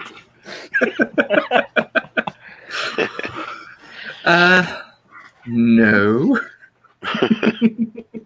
How very Anderson of you. No. My view on the new expanded stuff is I haven't read the new expanded books. I've read synopses and plot synopses of some of them, but I think you're muted, Dave. You're moving your mouth, but I'm not hearing your voice. So you're saying you're not really a fan? Not of the new ones, no. But the new ones are what it is now. I'm a fan of what is now referred to as legends. As somebody who's currently rereading through the Darth Plagueis book, the last book that was written in the Legends canon, I feel your pain. I do. Especially considering there are so many characters that are referenced heavily in the new canon. For instance, it's been explained that Kylo Ren's lightsaber the kyber crystal that he uses in it, by the way, the fact that they call them kyber crystals bothers the crap out of me. They've always been Dagon crystals to me. Mm-hmm. But the kyber crystal that he has in his lightsaber has been noted to be the kyber crystal that existed within Revan's lightsaber. So we know that Revan is a confirmed character, but all of the exploits that make that information relevant are non-canon. Mm-hmm. So there's no relevance to his lightsaber containing Revan's old kyber crystal, much like how Darth Bane is canon to the new new universe. But all of the exploits of Darth Bane are not canon. So it means that all we know about Bane is that he created the rule of two, and that's about it. Mm-hmm. Yeah, that's part of my issue with it. But another part of my issue with it is that let me start that sentence again where I actually have a plan where it's going. Okay. Part of my issue with it is the times that we see old expanded universe characters having been brought into the new expanded universe, they haven't been treated hugely well. They haven't been given the same, not just the same, they haven't been given the same character traits because it's an alternate version of the universe, but they've been, the things that made them good haven't been brought in. Like looking at Thrawn, for example. Or even Kylo, the idea of Kylo's character existed in the original, but yeah, the idea rip off of Jason Solo. Yes, the Ben Solo is not Jason Solo. Not to mention, Jason Solo's story makes more sense when you consider the fact that in Jason Solo's story, the resolution to his story included not only Luke attempting to figure out what was going on with him as opposed to isolating himself. There was also the fact that Jason had a sister, also sired by Han Solo, who ended up learning how to fight Jedi by learning from Boba Fett of all people. So there's infinitely more drama than random person plucked from the galaxy to wield a lightsaber, which is what we have with Rey. I recognize that the story in the original is better, hands down. Yeah. Well, so can we get back to that? The base problem is the original 3 movies were because he had a story to tell, and everything after that are just commercials to sell toys. I disagree, because there was a story to tell with the original trilogy. It just wasn't told well. Or with the new trilogy. The prequel trilogy. Damn it. Even Lucas admitted that, like, some of the, I can't remember which one specifically was mentioned in the fucking interview, but he mentioned that some of the newer ones actually captured his vision and his story, in his own opinion, much better than the original did. So, I mean, I'll point out that the source for doing something being toy sales does not tell you anything about what type of story you will receive. As an example, the Dragon Ball franchise has been a giant toy product seller for years. That's been its primary goal. Transformers originally. And yet in Transformers, as poorly written as the show could be at times, same with Dragon Ball, the individual character moments in those shows stick out and are remembered by people for decades after their conclusion. Yeah. Honestly, it was a flippant remark because, I was a fan of the original Transformers. Again, the new movies, I'm totally lost on. It's a totally different thing. The new movies largely are a glorification of what the idea of Transformers was, as opposed to fundamentally understanding what Transformers was in the beginning. Oh, and it's also Michael Bay's military masturbation session. No, yeah. Michael Bay shoots rope to explosions. Yeah, the new movies are just a lot of explosions, and you don't have much character development. No, you don't. You really don't.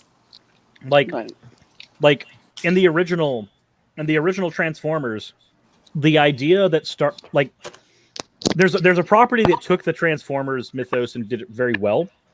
If any of you are familiar with Transformers Armada, if you remember in the original Transformers series, there was always the running joke that Starscream would try to betray Megatron. Like that just kind of a thing that happened, and then sometimes it was worse than others.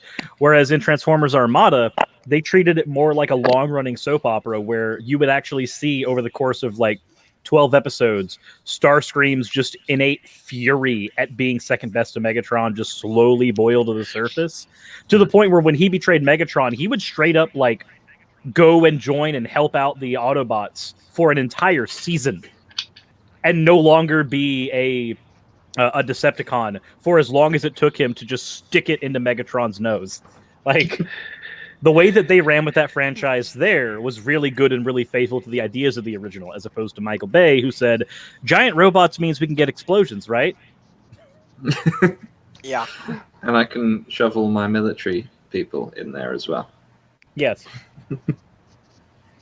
No, Michael Blay.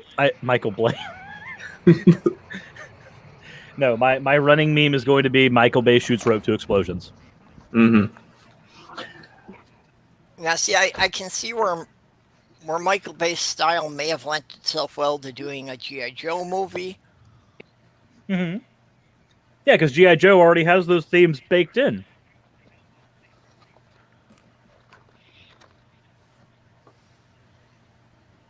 All right, so we mentioned The Force Awakens. What we haven't got to yet is the other one.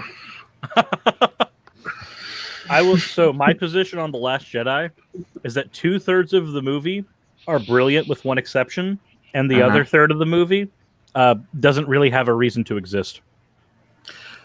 All right, well, I'll just state my overall perception of the film. Visually beautiful, story should go in the bin. So we're talking no jaded Luke. We're talking. Let's see here. What else is in that? What else is in that story of note? We've got the jaded Luke Skywalker that needs to go. We've got Rey having the connection with Kylo Ren. Do you think that needs to go? Emperor Snoke being spoiler alert for anybody who hasn't seen Last Jedi. Spoilers! Cool. Spoiler Well, if alert's you been haven't dropped. seen it, you have problems. I'm sorry. Haven't seen it, don't care. Spoiler has been dropped.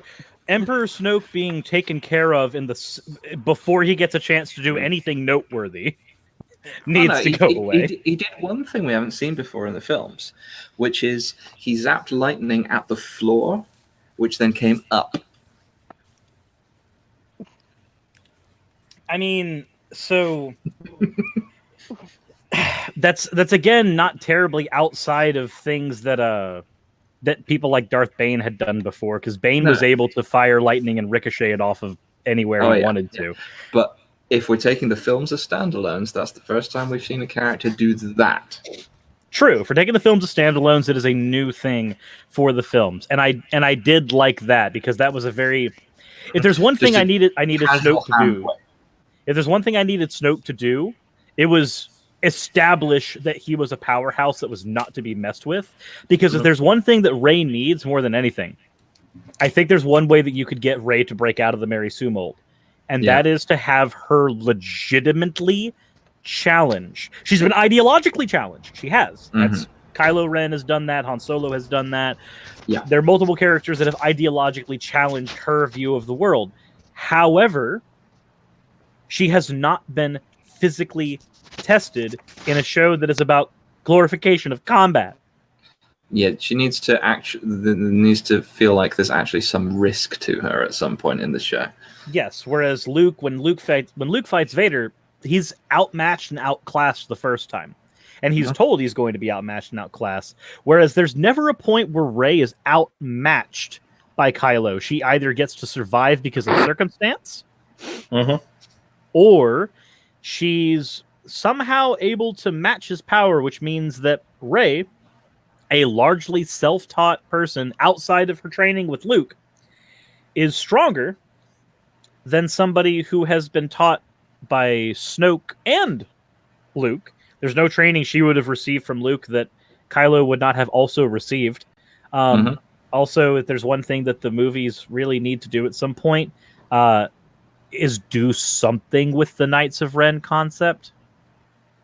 Yeah, it might be nice if we saw any of the other ones, like Yeah. not in a flashback. That would be really, really cool. But for what we do have, there are things that I really enjoy. I've already pointed out I enjoyed Jaded Luke. I thought that was good. The battle on the Salt Planet, I thoroughly enjoyed. Not only was it like a reenactment of the Battle of Hoth, but with, I wouldn't say more visually interesting things, but maybe a little more visually creative direction. Mhm. And the other thing that I really enjoyed about it was that we got to see Kylo actually go unhinged for a moment. And the way they directed the battle between Kylo and Luke, I thoroughly enjoyed. Because when they have their battle, and insofar as we can call it a battle, the question that you're left asking yourself after the first 45 seconds, after the first couple of passes, is Luke seems to be doing a lot of dodging, even though he has a lightsaber in his hand. Luke sure isn't attacking that often. It's very visually pretty dodging. Luke sure is just backstepping a lot and mouthing off to Kylo instead of trying to actually stop. Is he just trying to convince him that his position is incorrect? Because that's not something Luke hasn't done before. He did the same thing with Vader.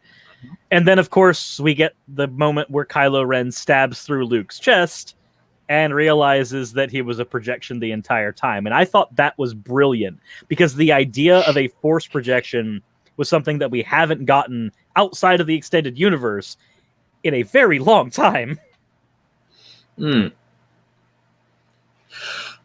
I would have very much loved to see a good duel between those two. I don't suppose you've checked out the script outline video that I did of taking those two films and making them fit the expanded universe, the good one.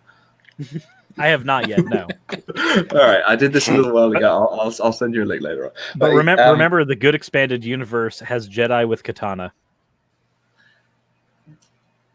What's bad about that? Hello. Anyway,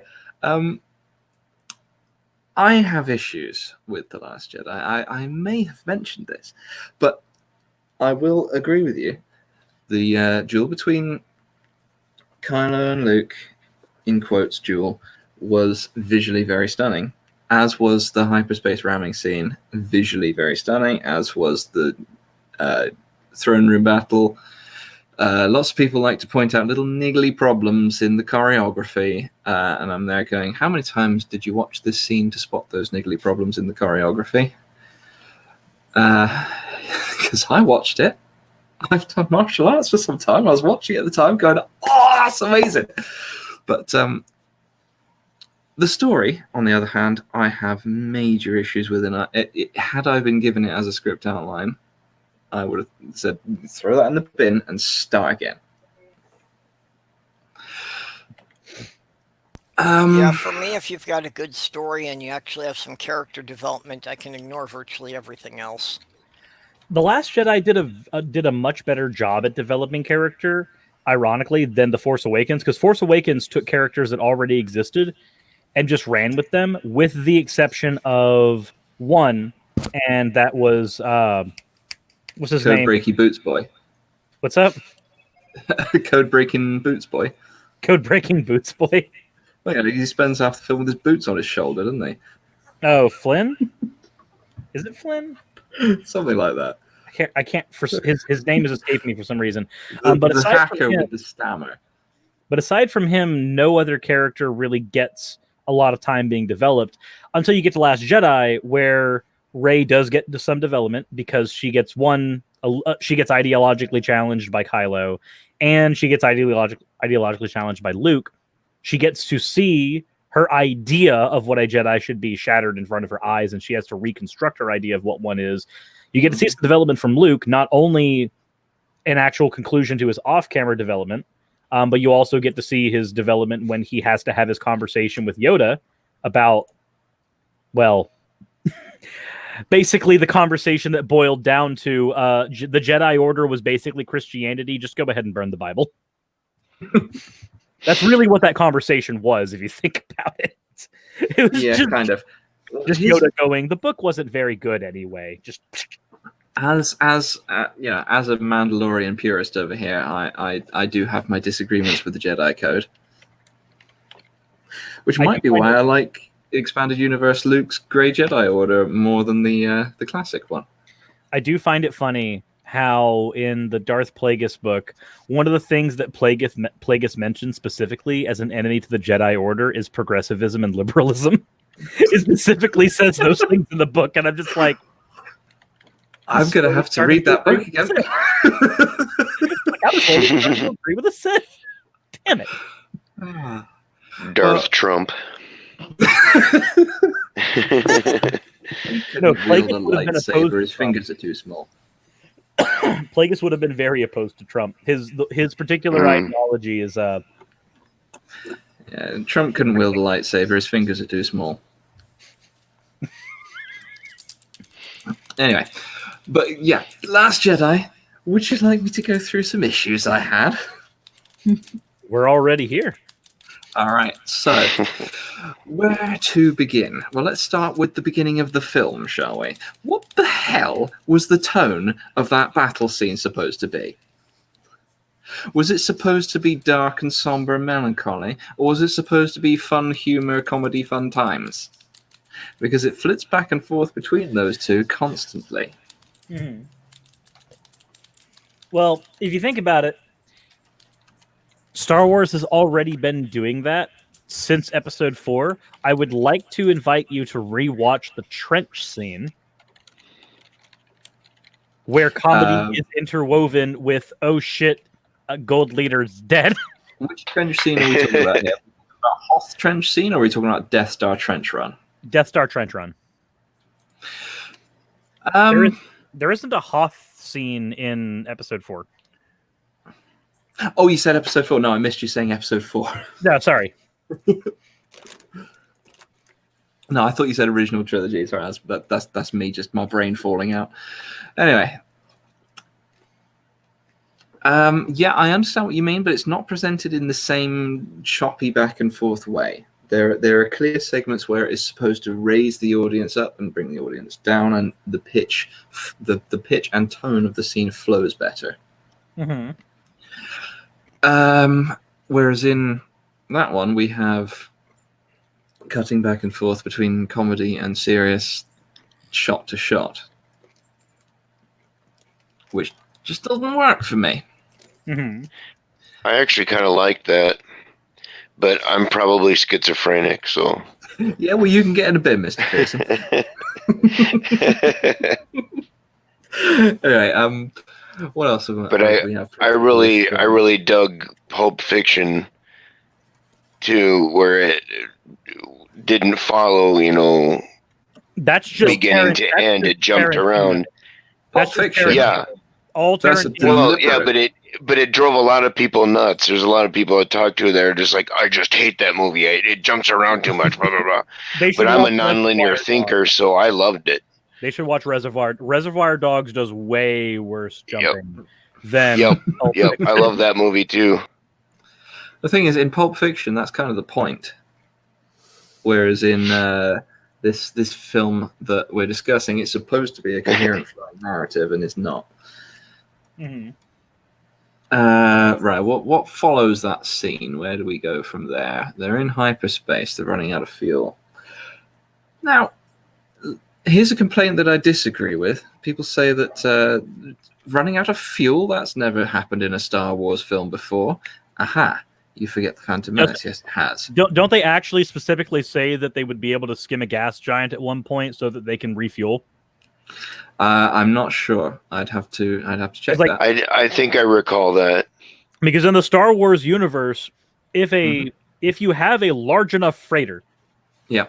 which the Millennium Falcon is one of these large enough freighters, if you have a large enough freighter, the idea has been there for a very long time. We're talking at least 2 decades. That if you are running out of fuel, these ships, because they are supposed to travel along the Hydian Way, the Hydian Way includes gas giants on several hyperspace stops. That is specifically there for refueling reasons, yeah. Yes. And you have specific space stations for refueling already built into the universe. Yes. That's not my issue, because that's already established. And if you want a line from a film to establish it, we can't get to Coruscant. The hyperdrive is leaking. Therefore, the hyperdrive does not have enough fuel to pilot us to Coruscant. And a minute. Mhm. Here's my issue, though. Why, when the ships run out of fuel, do they stop? This is space, conservation of momentum. The ships, once they run out of fuel, the issue should be turning, not keeping going. Remember, They though, have space battles. there's a The reason whole- for this. Star Wars is Maybe not that's what they're trying to avoid. Star Wars isn't science fiction. Because when a ship has an explosion on it, the fire continues to stay on top of the ship in outer space with no oxygen to fuel it. And that's existed since the original trilogy. So scientific inaccuracy in Star Wars is apropos. That is a par for the course. That could be argued as atmosphere leaking out of the ship fueling the flame. It could also be in that argued direction. that it was shot with models that had a bit of lighter fluid stuck on the top. Yeah, but yeah, seriously, in space they have thrown out the physics. Otherwise, the X-wing and TIE fighter battles are impossible. Yeah, to an extent, you have to throw out the physics. However, things keeping moving is slightly more of a basic thing than things like X-wings having dogfights. I would argue that it all falls under the same thing. Star Wars ignores physics all the time. It's just a matter of class at that point. Star Wars ignoring physics doesn't bother me because it doesn't tout itself as science fiction. If anything, it's a Western soap opera that has the backdrop of a science fiction universe. Yeah, I Maybe see the what you're Force saying. has drag. I see what you're saying, but if you take Yeah. that kind of view of it too far, you end up at well, why are we critiquing anything about this film? It's a fantasy fun time about space wizards. Well, I said that as- Star Wars was a space western, and that wound up being a 2-week argument with Bionic Dance. Yeah. Yeah, it's actually a medieval fantasy, really. The original Star Wars, because you had your white knight, your white hero, and your black knight, and your damsel in distress, sort of. no, it's definitely takes a lot of those tropes and pilots them very well. My thing is, though, to argue that, well, why not go further with the absurdism of critique of Star Wars? My argument to that would be that's a slippery slope and therefore fallacious in nature. If there's a point in time where we can stop, then I would say stopping at the physics is fine, because the actual physics of these battles have been ignored from episode 4 onward. Yeah. Yeah. I That's kind at of least half something agree that's with been you there, but at consistent through least the whole series. I'd kind of half agree with you there, but the physics so far have been relatively consistent in their ignoring of how things work. And I think You've got that to pick a line personally, for each of them. I find the way that they did that particular plot point of the fuel running out so the others can catch up being rather contrived. But admittedly, that is a subjective way of looking at the different levels of physics ignoring in Star Wars. Yeah, again, to borrow your terminology, and it's still one of my favorite ways to view Star Wars. We are talking about a battle of space wizards, but if we call them space wizards, which I'm perfectly fine doing, once we call them space wizards, then we have to get into an argument about how does the magic system function, which is a wholly different argument. Is this a versus hard soft. magic system or is it a soft magic system? Well, how clearly defined are the rules? How do the spells work? Exactly. What crossover is there between the different fields of the magic system, and why do the Night Sisters of Dathomir have a completely different fucking way of doing it?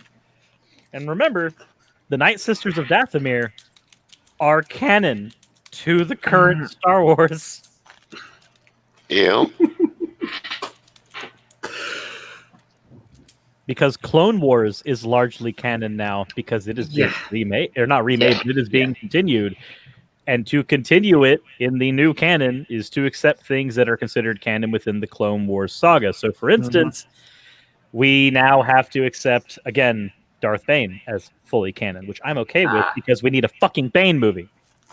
I don't, because expanded universe purist, old expanded universe purist, which means I still have to accept Darth Bane, but real Darth Bane. You have to accept the real Darth Bane, who I made a video on. That one. I watched that, actually. I'm considering doing a video on the philosophy of the people of Mandalore. Okay. Are we talking about Mandalore as they existed back when the mask was used as a method of determining leadership? Or are we talking about Mandalore back when the Darksaber was used as a method of this? Between, because here's the issue that I have. My Mandalorian, my main introduction to the Mandalorian people was the Republic Commando novels. So, my view of them is the Clone Wars fucked it up. True, but the Clone Wars basically just readopted the Mandalore mask idea from the old Republic into the current canon. They just, instead of Mandalore's mask, it was the Darksaber they used as an identifier of the leader of the Mandalorian people. They also view the Mandalorian people as more nomadic than they have been classically, which was kind of weird. Well, that, I think, could be thought of as being taken from the Republic Commando novels, because they're essentially looked at as nomadic but with a home world. The old Mandalorian Empire kind of thing, having transitioned to, well, this empire building business is a bit of a shitty idea in a universe where we're fighting space wizards. We're going to get so big and then get wiped out again. So let's not do that. Let's instead transition our culture to be more of a nomadic. We keep to ourselves, except when the things we do for other cultures are we go and fight their wars for them. And we get paid to do so. That's no different than why I believe it's the Klatooinians that were a hive mind species that kind of went into the same thing. I could be wrong, though. I'd have to look that one up. The reason in the Plagueis novel, the Plagueis novel explains how the clone army was created from its conception. The clone army that's used in episode 2. Yeah. It explains much more than that, but actually, there's a reason you should read the Plagueis novel more than anything. It's the 4th book in the Bane series. I'm dead serious. The book, literally half of the book makes no sense if you haven't read Bane. It is written as if it is the 4th book in the Bane series. Well, that whole series is one that I'm planning to acquire at some point soon. It is, in my opinion, the best series in the entire Star Wars universe for books. My opinion. I might once I've read it in its entirety, I might join you in that assessment, because the bits that I have read were quite excellent. Actually, I have a question. Since we're on the extended universe conversation, am I the only one that views Mace Windu's planet as a giant racist metaphor? It's a jungle planet with only black people who call each other Dolshalo, which is their language for brother. And the crime rate is incredibly high. Maybe. I'm not gonna lie. When I read Mace Windu's book, I was like, "This is kind of racist." Well, if you put maybe, maybe if you put that with along with that you would only see one black person in the entire galaxy beforehand, and are they segregating them? And he's not considered human. That's the other thing. Is that he's not considered human? Mace Windu. Oh, Mace Windu. I thought you meant Lando. No, Mace Windu is not considered human. Oh dear.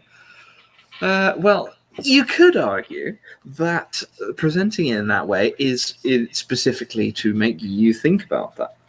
Make you think about that metaphor, so it's actually your problem. But yes, I'd say actually they may have got a little bit too on the nose with that, if you know what I mean. Yeah, that's the kind of thing that, if it's not your culture, you need to at least have somebody who's in that culture to beta read it before you release it public. Well, on that you got the thing that all these cultures are fictional because it's a fictional universe, but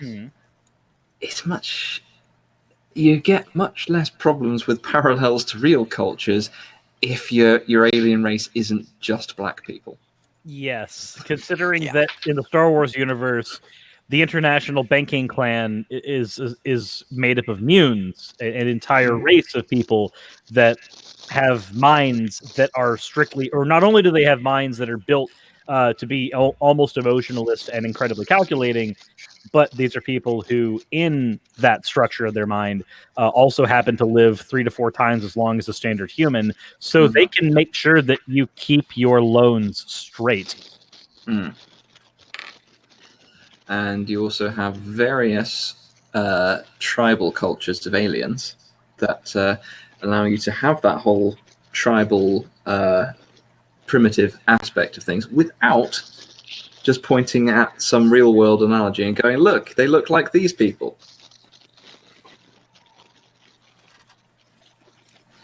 Like Night Sisters, for example. That's a very interesting culture, which is separate to any real world ones, but takes inspiration from several. Much like how the Jedi Order takes their inspiration from several places. They take it from places like the ideas behind Bushido, the ideas behind chivalry, the ideas behind Christianity. They're all kind of amalgamated in what we understand to be the Jedi Order. Yeah, there's a lot of Eastern philosophy in the Jedi Order. Well, and from a writing standpoint, I think you have a lot less problems if you're blending several together. There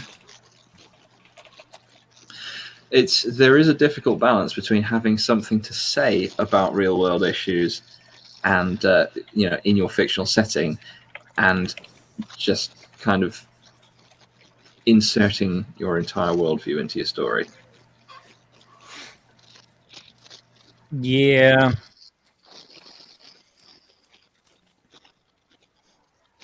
Speaking of worldviews and stories, let's randomly change the conversation to something that I think me and Bad Tempered Badger would agree on. We desperately need either a Death Troopers or a Red Harvest book or a movie. You mean which Death Troopers do you mean? Isn't there only one Death Troopers book? There's one. There's the Death Troopers book, and there's the Death Troopers, as in the black armored stormtroopers that appeared in Rogue One. No, I'm talking about the Death Troopers book. The Death Troopers book, very much so. Yes. Okay, cool. Have you read Red Harvest? I don't think I have read Harvest. Don't think I have read Red Harvest. There were too many words read, so I skipped all of them. Red Harvest is the prequel to Death Troopers, but it's essentially you know how Death Troopers is set within the time of the Empire's reign. Red Harvest is the same virus, but set in the time of the Sith Academies. The virus actually spreads in a Sith so we're back in Old Republic times here. Interesting. It spreads in a Sith Academy, and you get to see Sith like literally offering themselves up to be consumed so that they can gain the power there, because that is in line with Sith ideology. It's Red Harvest it's a short book, but it's really good with the way that it plays on the ideas that Death Troopers set out. I would like a film of that. The thing is, I wouldn't like it made by the people currently making them. Not story-wise. Visually, all the people involved are doing an excellent job. Well, we would obviously need it written by George Romero, considering that for those in the audience who don't know, Death Troopers and Red Harvest are the evidence that in the Star Wars universe, zombie apocalypses are canon. There's also that weird planet of stuff that turns everything into white sludge somewhere out in the Star Wars canon. I can't remember what it's called for a minute. Isn't that just a play on the stuff? I think it might be just a play on the stuff, but there's a whole planet of the stuff in Star Wars somewhere. Ugh. So make sure you wipe your boots off before you get on the ship. Has anyone here actually seen the stuff? Oh yeah. No. I've seen enough of the stuff to not watch the rest of the stuff. Okay. That means that Purple and Dave have not seen it, correct? Right. Okay, so The Stuff is a movie. The Stuff is a movie about a incredibly addictive food substance Just catch up with the chat here. that is marketed to everybody, and they say, "Oh, once you get the stuff, you won't have enough. You'll have to keep eating it." Like the addictive nature of it is marketed, but if you eat the stuff will slowly start to consume you and everything around you. But this is marketed as a good thing. This is something that you want it to do, apparently, even though it will literally commit you a murder. It will kind of destroy you from the inside out. Look up any death scene from The Stuff. They are some of the most. They're not the most creative death scenes in a horror movie, but they are quite graphic and very B movie. If you're a fan of B movie horror, The Stuff gives you a lot of good B movie horror deaths. There's some really good practical effects in it, actually. Yes. The bit I found most disturbing, which prompted me to, I saw somebody talking about The Stuff, so I thought I'll look up a few scenes from it and see if I want to watch it. The particular scene that I saw that made me decide not to watch it in its entirety was the guy. I think they're in like a TV station, broadcast place, and it's a really lingering shot on this guy's throat as his jaw kind of extends and the stuff's coming out of his mouth. And I was there going, no.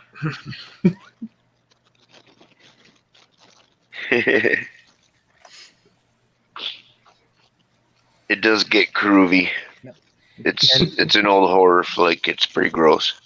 And somebody's asking what the noise is. It was me plus crisps a while ago, but I haven't been eating them for a while, and the noise has continued. So I don't think it's me. Well, it's not me. I live underground. I'm gonna go on a limb and say it's Doc. Hi, Doc. I How you really doing? wasn't aware of it. Yeah. I'm not hearing any sound. I can just hear it. I just hear a slight kind of.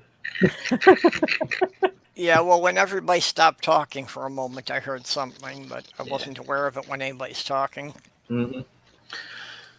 But it could be my phone because it is crazy hot. I've been on this for 2 hours, and StreamYard seems to try to turn my phone into slag. So if your phone's making that noise, it's cooking. At some point, I really must get StreamYards working for doing the streams.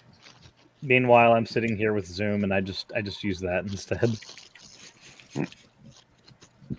But I should hop off anyway. It's getting close to my bedtime, and I'm getting sleepy. Okay. Yeah. Sleep well, Mr. Pearson. We'll see y'all later. Okay, well, thanks for stopping in. We'll see you later. You bet.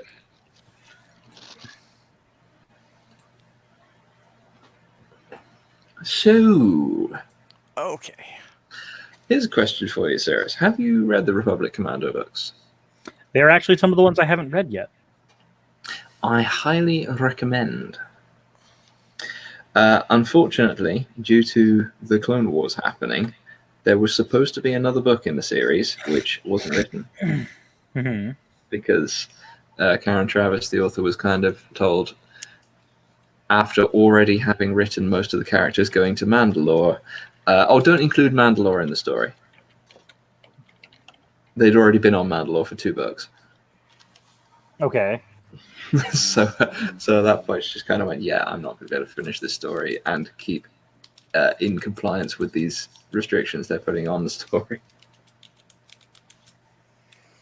And for me, I'll need to read them at some point, but I have to finish going through the Plagueis book again right now because I want to make my video on Plagueis and his philosophy, but I can't do it until I finish reading the book because I think largely instead of talking about his personal philosophy, which is what I did with the Bane series, it sounds like the more I read this book again, the more that my subject matter is actually going to have to change. Instead of being about Plagueis and his philosophy, it's going to be about Plagueis and his massive failure at virtue ethics.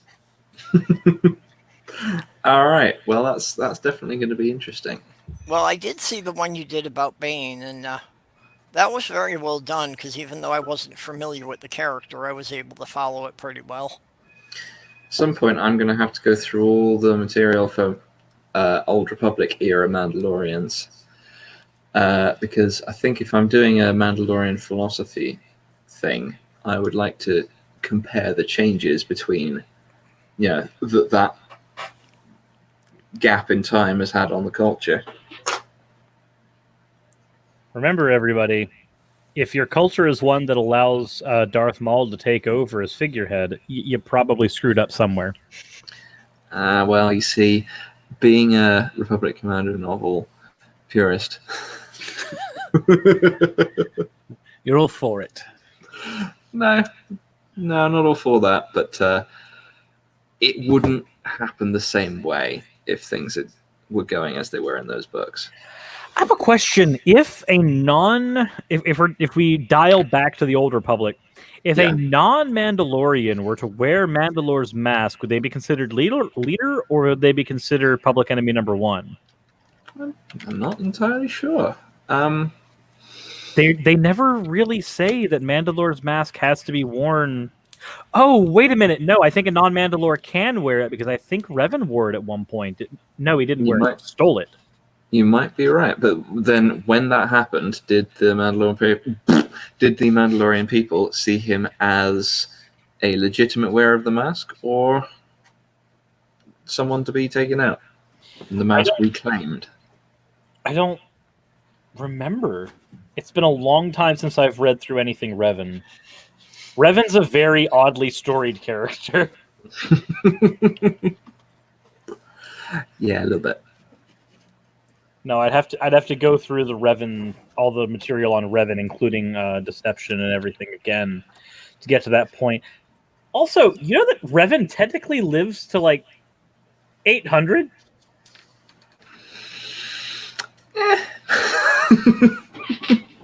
The dude gets freaking immortalized by the Emperor and gets his mask like grafted onto his face for a time, where he has to rip it off later.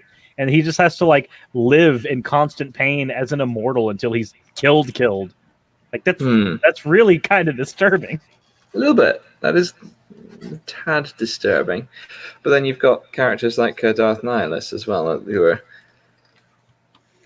there. Wasn't Darth Nihilus the undead one? Yeah. Oh, wait, no, he was the one who would consume things. Yeah, Nihilus wasn't the undead one. There's a different one. A different. Oh no, I know the one you're thinking of, but I can't get his name either. Beelzebub says, didn't Revan die a Jedi? Revan did not die as a Jedi. Revan died as Revan the Redeemed. And Revan the Redeemed was not Jedi, nor was he Sith. In Revan's story, he started out as a Jedi. When him and Malik attempted to figure out what the Sith were up to and what the Emperor was up to, they got turned into Sith, and then Revan got reprogrammed by the Jedi, losing large bits of his past as a Sith that he had to try to reclaim in his efforts to stop Darth Malik. And then after everything with Darth Malik, he just became kind of a somebody that the Jedi would look to for counsel, but he was still seen as almost like an outcast within Jedi society. He was there. He was the Dr. House of the Jedi. But when the events of Star Wars Deception, if memory serves, I think that's the book, came into play, he fought against the Emperor, and in his battle against the Emperor, he regained his memories of a Sith, and he started fighting the Emperor with the powers of a Jedi and a Sith combined. He fought as a Grey Jedi for the first time, and that was when he proclaimed himself neither Jedi nor Sith. He was Revan the Redeemed. But in the course of that fight, the Sith that he was with, Darth Scourge, the Sith that he was with had a premonition, the first one he'd ever had, that if they continued fighting the Emperor, they would not be able to win. But if he betrayed everybody, they would be able to kill the Emperor later on down the road. So he betrayed Revan by killing Revan's ex-lover in the middle of the fight. And then Revan gets encapsulated in the middle of the fight so that he can be psychologically tortured for almost a millennia by the Emperor afterwards.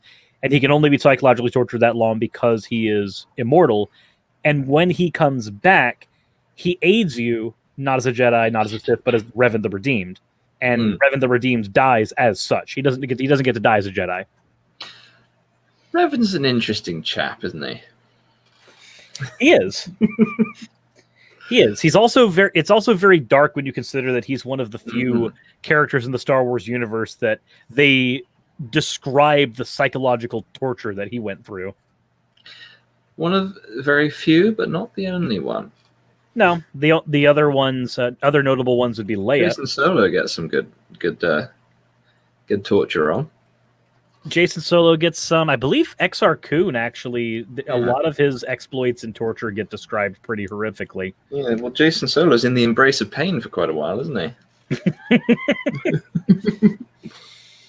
I'm imagining that the majority of this is all gibberish. I'm just going to look Dave at how many what the fuck are they talking about messages there are.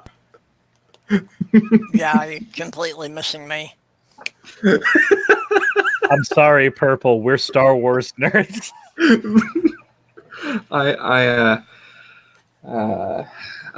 Yeah. Extended universe conversations are very fun. Yeah. So I've just got a message from a friend of mine that says, this is the exact text of the message that's just popped up. It says, apparently they the dog bollocks. Huh? So I think I need to open that chat window to have any context for that message. My response to that is, Nani the fuck?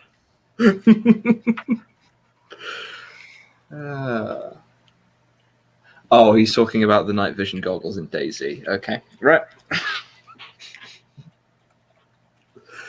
So, Night vision goggles? yeah, DayZ is like a post-apocalyptic zombie game. You can get night vision goggles in it. If you don't have night vision goggles, any movement at night is a terrible idea. But Star Wars, here's a question for you then. Sure. What would you say, anyone here, what would you say is your favorite Star Wars Expanded Universe work? Anyone here? Mm-hmm. As in, no one else knows the extended universe. Yeah. Well, come up with something. Come up with something. Who is Raven? Revan. That'll go. Revan. Okay, I got a question for you. I'm assuming that Jason Solo is related to Han. It's Han's. It's one of Han's two children in the original story post Episode 6. Well, 3 if you count Anakin Solo, but there's the 2 twins, and then there's Anakin. And then there's the comic where we get Pedo Palpatine. I'm not getting into that. Where he just goes, I just want to touch the children of the Skywalkers. Like, oh God, no! So what's your non-Pedo Palpatine question, Purple? Oh, I was just wondering, as far as what's considered canon and what isn't. And I'm remembering a couple of cartoon series they made before they made the prequels. The Clone Wars cartoon series, the first one is non-canon. The second one is canon. Every book the cartoon one's non-canon. The CGI one is canon. Yes, Rebels is canon, and the entirety of every book that has been released after Darth Plagueis is canon. So every book released after that book's release date is considered canon to the story now. And then there are particular characters within the original stories that are canon, but the events surrounding them are not canon. So Revan is canon, but the events around Revan are not canon. Actually, no, the events around Revan, most of them are considered canon now because the MMO is considered canon. Yeah, the Old Republic. Yeah, the Old Republic is canon, and Revan is canon in the Old Republic, and the events of Deception lead into Revan's existence in Old Republic. So, yeah, no, the Revan novels themselves are also canon. So all of Revan's exploits are canon now. However, if you ask me, my answer will be a little different. As a Legends purist, you'll get the answer that anything up until Disney took over can be considered canon. However, you could get yourself in trouble there. However, there are some slight continuity errors between certain series in the old expanded universe, such as Yes. between the Republic Commando books and the Clone Wars. Or the difference between the book version of the Children of Skywalker events and the comic version, which involved Pedo Palpatine. Yeah, that's a slight yeah. And there's also the issue that a lot of the Legends purists rather like Rogue One. I'm one of those who thinks, you know, if you're going to include any of the Disney ones, you snatch Rogue One.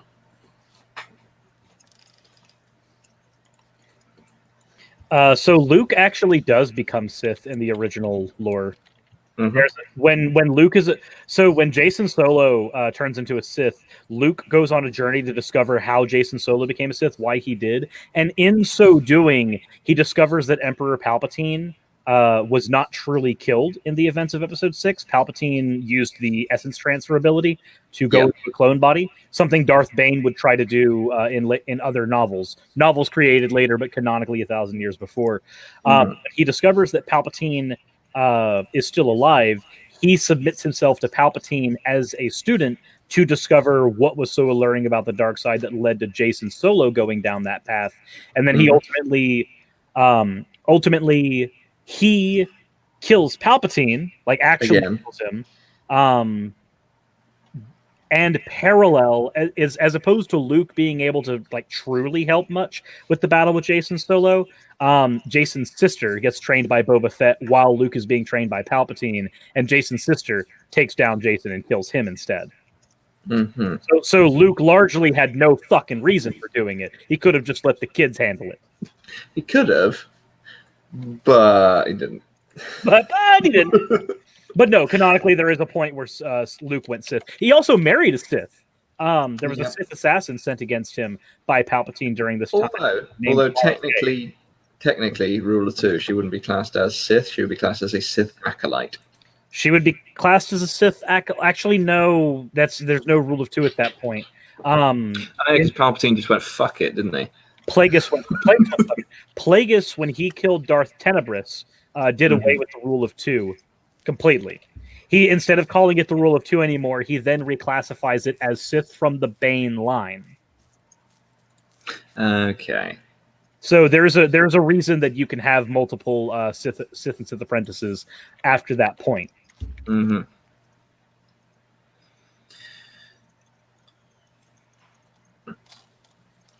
But yeah, so we get Mara Jade. Mara Jade is one of my favorite characters, by the way. Can we please get Mara Jade in a movie? Can we get like a backstory in the next Star Wars movie, The Rise of Skywalker, that shows that like one of the reasons Luke got so, excuse the pun, jaded was because his heart was also broken by Mara Jade. All right. Here's what. As I may have mentioned a couple of times, here's what I would accept as a follow-on from where we've got with those two films.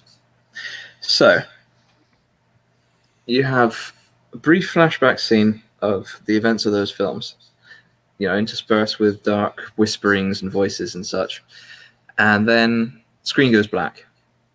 You see the sort of eyes opening, you know, from looking out of eyes slowly opening as if waking up from sleep, looking at the inside of the Jedi Academy on Yavin 4. And Luke gets up from his bed and goes, "Oh, what a terrible dream."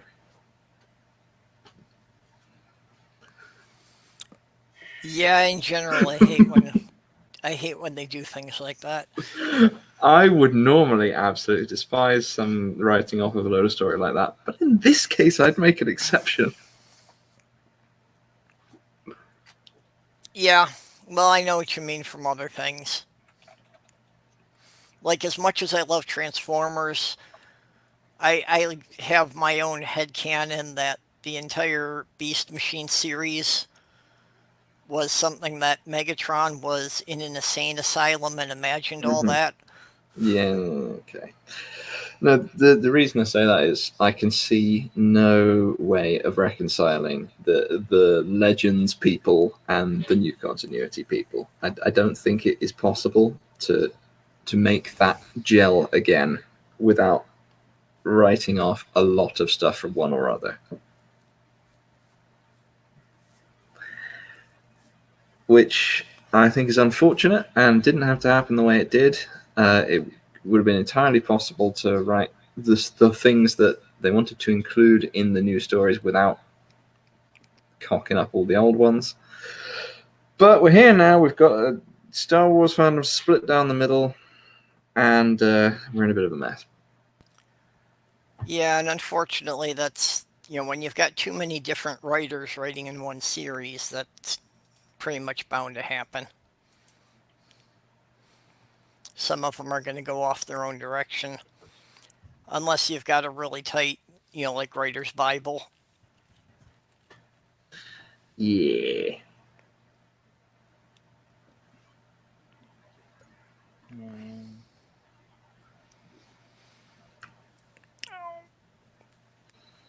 All right, let's see if we can get the two people sitting at the top of this stream to actually something they know about. Favorite film? Oh, that's okay. The favorite Star Wars film out of the ones before Disney.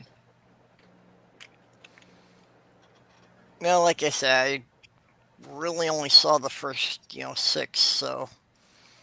That's the ones we're talking about. Yeah, that's the prequels, we can junk 3 of those right off. So The originals and the prequels. Favorite one out of those?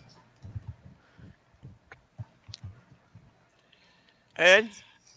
I don't think I can remember them well enough to Yeah, pick. the first 3 kind of all blend together as one story to me, so it's hard for me to really, pick one as being any better than the others. It's difficult for me, Purple. I'm struggling to remember the one that's on Netflix that I watched recently, which is one of the newer ones, and I'm really struggling. It just didn't stick. All right, I think probably Return of the Jedi. What about you then, Sarah's favorite one out of the Empire Strikes Back. Oh, you motherfucker! That's mine as well. So we agree on the worst, and we agree on the best. Well, worst pacing wise, we agree on. Yes. But yeah, I like Empire Strikes Back. What's your reason for that being your favorite? Mine? Yes. It feels like probably the most complete film. what? Excuse me. Feels like what, does it? No. So there's a bunch of things that it does really well. One, it expands the lore of the Star Wars universe further than any other movie did at that point, or not just did at that point, but does. It expands the lore pretty heavily. The actual character growth moments in there are very good. Luke is largely unchanged in episode 4 and in episode 6, but in episode 5, we can actually see his character grow from what existed in episode 4 to what we would see in episode 6. And When did he lose his arm? When he loses his arm, episode 5. He loses it in episode 5. That's in Empire Strikes Back. That's the good one. Yeah. Han Solo as a character in episode 5 is used as more than just a ferrying device and a snarky butt wipe. He's actually used very, very effectively as a bargaining chip on top of everything, which is really good, especially considering that the time and place that Star Wars was made in, typically your woman in the fridge was quite literally a woman in the fridge, except this time it was Han Solo. Fridge. Yeah, you got Han in the fridge of carbonite. So culturally, it did a lot of things that were subversive for the time that it was out. We got a lot of very good character growth, character development moments in there. I like the fact that in that movie, it didn't really seem to do... There's a thing that episode 4 does and a thing that episode 6 does that I didn't like. Episode 4 feels like 2 movies crunched together. Yeah. As much as I love episode 4, it has one climax where they're getting away from the Death Star, and then there's falling action, and then there's a whole nother climax with the trench scene, and then it falls back down to the end. It feels like there's 2 movies in episode 4. Episode 5 though, it starts off with a bang, but unlike in the last one where this bang leads into falling action, in this one the bang continues forward. It leads into intrigue. So the bang is the Battle of Hoth.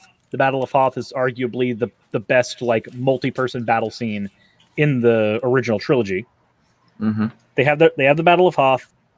There's a lot of things that are introduced as well. For instance, Jedi and Sith, insofar as they were introduced as concepts in the beginning, are seen as like almost these invincible warriors of legend that only one could actually defeat another. But then Luke, in his training, manages to lose a fight with a fucking Wendigo, of all things. Which I think is a good moment because it shows that literally random wildlife can still kill you if you're a Jedi. You're not invincible. As much as you would prefer to think you are. And the battle between Luke and Vader, even though there's a more emotionally gripping battle that happens in episode 6 because we understand all the characters and their motivations going in, the battle with Vader in episode 5 is probably the most tense battle in the entirety of the Star Wars series. It is not the most it's not the most emotional battle. It's not the most graphically stunning battle, but it is the battle that puts you at the edge of your seat the longest because you feel the most invested in it. And Cloud City, just as a concept, is done surprisingly well for the age the movie was made in. So those are most of my reasons for enjoying that film over the others. Yeah, I agree with pretty much all of those. I'm going to add a few myself. First one being Hoth is awesome. I like snow, and I like things that are covered in snow, and the snows, and Hoth is all of that. But as well as that, it's thematically it's the low point of the hero's journey throughout the trilogy. Mm-hmm. You know, it's when the characters, the Hoth battle is the start of when the characters reach their lowest point, and then it carries on from there. There's a tenuous piece going on. They've got this hidden base, and then oh shit, the Empire's showed up. The battle scene is awesome. And then we get into the intrigue process with Cloud City, trying to figure out what's going on. There's also some just hilarious lines throughout the film.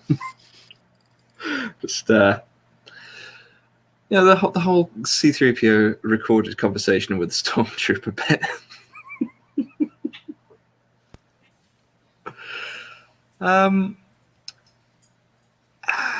Vader fighting Luke on Cloud City is visually very nice. It's very well put together. We see the first time we see Vader doing more complex lightsaber movements, because rather than just being David Prowse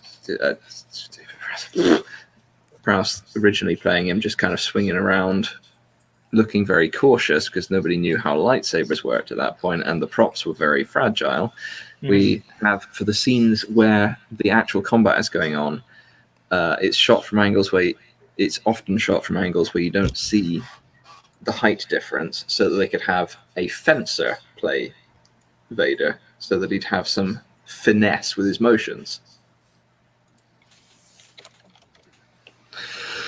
What else? Let me see. Oh yeah, it has Luke saying that's impossible with an excellent face. And it just leaves us on this excellent, hopeful but downtrodden vibe of, everything's fucked, but we've got a way forward. Yeah. Well, the ending was definitely good on that. Yeah, just they're going off to.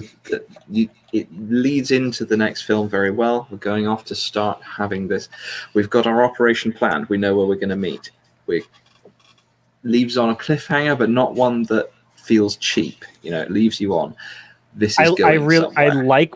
I like when media makes the heroes lose at the end of the at the end of the story. Like, just because it doesn't happen all that often. As an example, Badger, have you played Final Fantasy VI? I haven't really played many of the Final Fantasies. Which one is 6? 6 is the last one that was released on the Super Nintendo.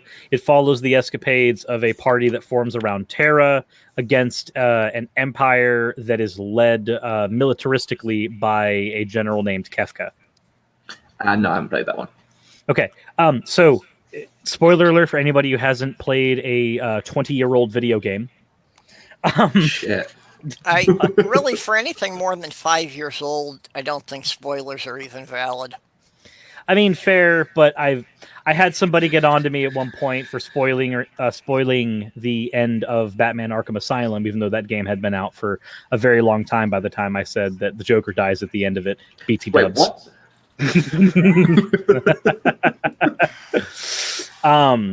Spoiler alert. Spoiler alert, the Joker dies at the end because there's not enough serum to save both him and Batman says, "I'm done." Oh dear.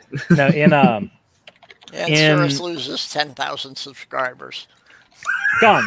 But no, in Final Fantasy VI, Kefka is completely mentally unstable throughout the entirety of the show or the game, to the point where like when you lock him in a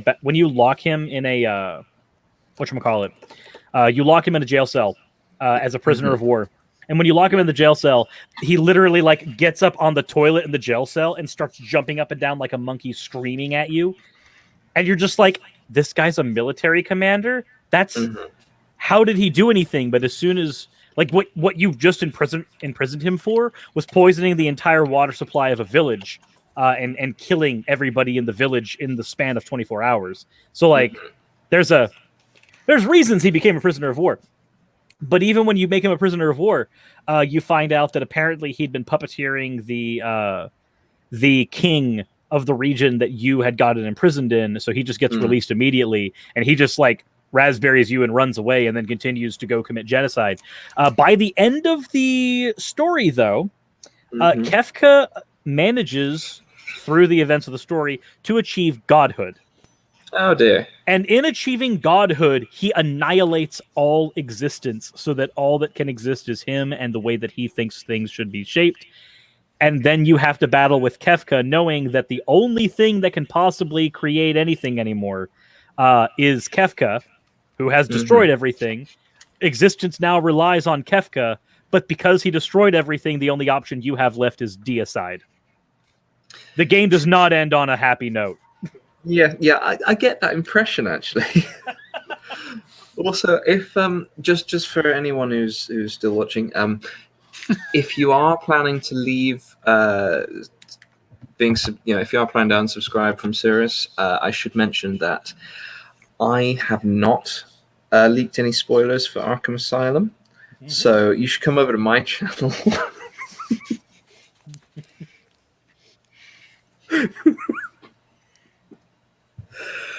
Anyway, Okay, well, Suris, you said that you kind of like media that ends with the heroes losing. When it's done well. Okay, well, how about the kind of thing where they've won the battle, but they know there's another bigger, badder thing still to come? Yeah, Empire Strikes Back. We already talked about that. Yeah. Same idea though. I do like that. The whole we've won the battle, but we've not quite won the war. Yeah. Yeah. And the thing with the Empire Strikes Back ending is they haven't won the battle. They've managed to do is get away while losing several of the heroes. They are in a much worse situation than they were in at the start of the film. The heroes specifically and the rebellion as a whole. At the start, they had a nice secret base. At the end, they're a fleet drifting on a few starships.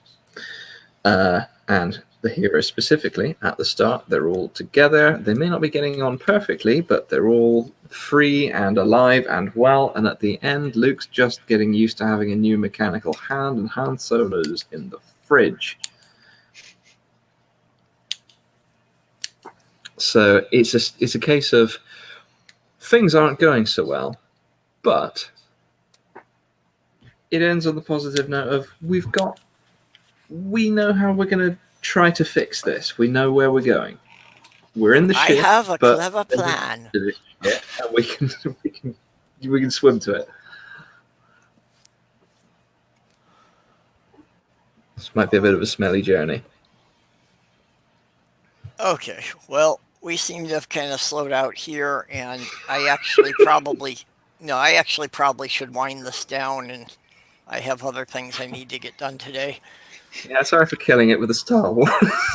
Oh no, you didn't kill it. You kept the conversation going well, so I've no complaints. I should They're coming for one of us. I'm not sure which one.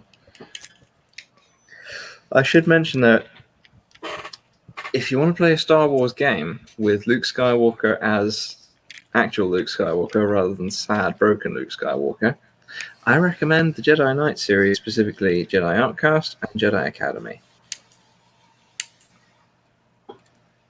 Well, I don't really play video games, extremely rarely. These are not recent ones. If I was, I'd probably go with one of the Lego Star Wars games. Oh, those are good as well. But it's where the well-known internet meme Kyle Katarn comes from, the Jedi Knight series. He's the Star Wars equivalent of Chuck Norris memes.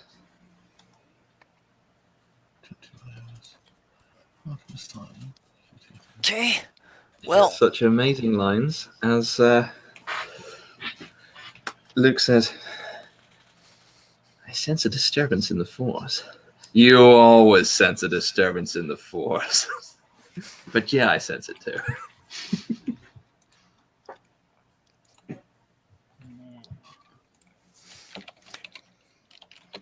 okay. Well, why don't we go around and, Badger, have you got anything you need to plug? What have you got coming up? Oh, let me see. Well, I've recently released, I've been trying to do some story reading type things. I've recently released a story reading from the SCP Foundation, which is one of the tales of Lord Blackwood, where he is engaging in the Great Tarrasque Hunt of 83. It's a very fun story, and I think I read it quite well. I'm probably going to do some more of those. Oh, don't ask me that. That's a rabbit hole. SCP Foundation stands for Secure, Contain, Protect. There's a fictional organization that takes nightmarish entities and artifacts. Yes, I was going to say nightmarish, considering that most of the SCPs that are grabbed, anything above Euclid will frickin' kill you. Yeah. Okay. Yeah, so I've done a nice story reading of that. I did one previously, which was the Woodvale incident. The other thing is, I'm hoping at some point to do a collaboration with Bionic Dance, but we're kind of trying to get that together, and it's not going so well right this minute.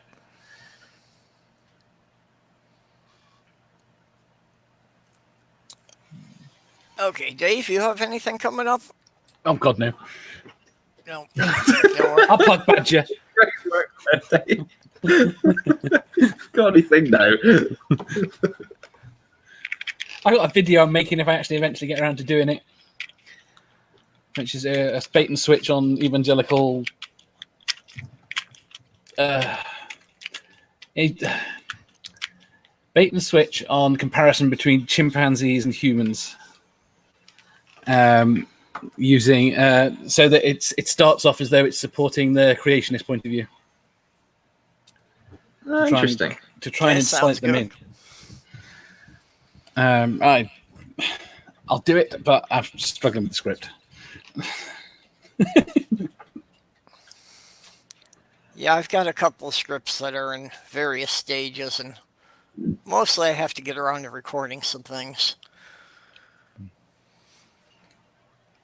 Let me just find that thing. So, Suris, what have you got coming this week? That is a very good question. Fun fact, I decide what videos to do roughly 5 minutes before I do them, and I do the research in the course of my editing. So I have no idea. Excellent. Okay, I thought that was more of a bit in your openings, but... No, that's... Like, it's actually true that my videos are decided, like, literally. Like, after this, if I decide what video to do, the recording process, the research process, and everything begins there and ends, like, 4 hours later. Yeah, it's kind of a sad existence, not gonna lie. Did you make it to food yesterday? I had to skip out. So we ordered Papa John's, and we ordered it carry out so that we could afford to get enough to feed us for more than just that amount of time. I also really didn't want to get Domino's again. I was getting very, very tired of Domino's. Well, I have a pasty down in the fridge, which I shall be consuming shortly. It's not very dinner related. It must be nice to be able to have food delivered. I got to get out of this little town. We can't get very much, I've got to say. We got a Domino's about 6 months ago. That's it. I could get food delivered, but they have difficulty because I'm a badger. I live under the ground in a hole. The address, the postcode does not line up with where, you can't Google Maps it. That's what I'm saying. They don't Yeah, tend postal to. codes are kind of two-dimensional. They expect you to be on the surface. We live in a house that is unbelievably obvious, but the way the road is done, they seem to think it's dozens of houses away. Not helped by the fact that for some reason, who makes our sat navs? Who makes most of our sat navs? Garmin? No. Oh, I've forgotten. Whoever they are, they've deleted our postcode. So if you're actually using car sat nav, it takes you to another town. Wonderful. That's excellent quality. Almost dox myself superbly because there's an event about to happen, a big national event. Well, stop doing it. No, I'm not going to tell you what the event is. There's a big national event, and it's got the same postcode as us, and they're going to have terrible trouble. Yeah, Badger, Beelzebub makes a good point. The Teenage Mutant Ninja Turtles live underground, and they don't seem to have any trouble getting pizza. Don't they live under a pizza place?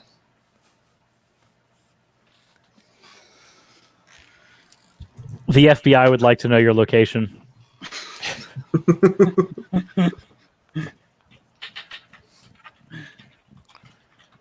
Yeah.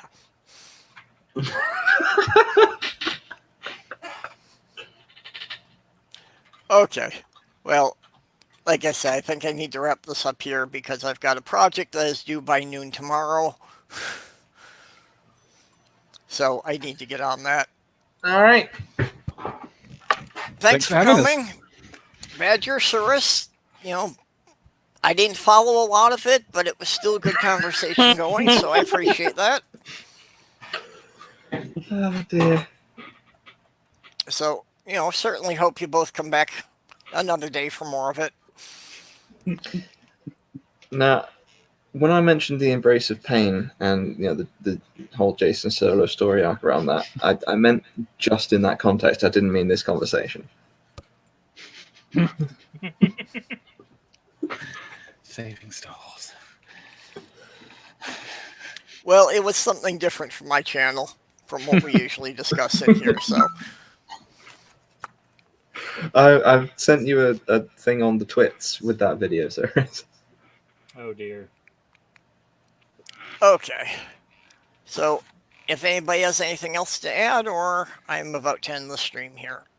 Okay. Trousers. Don't need them. Yeah, I won't need them until tomorrow when I have to make the delivery. Okay, well, good afternoon, good evening, good night, good morning, wherever you are.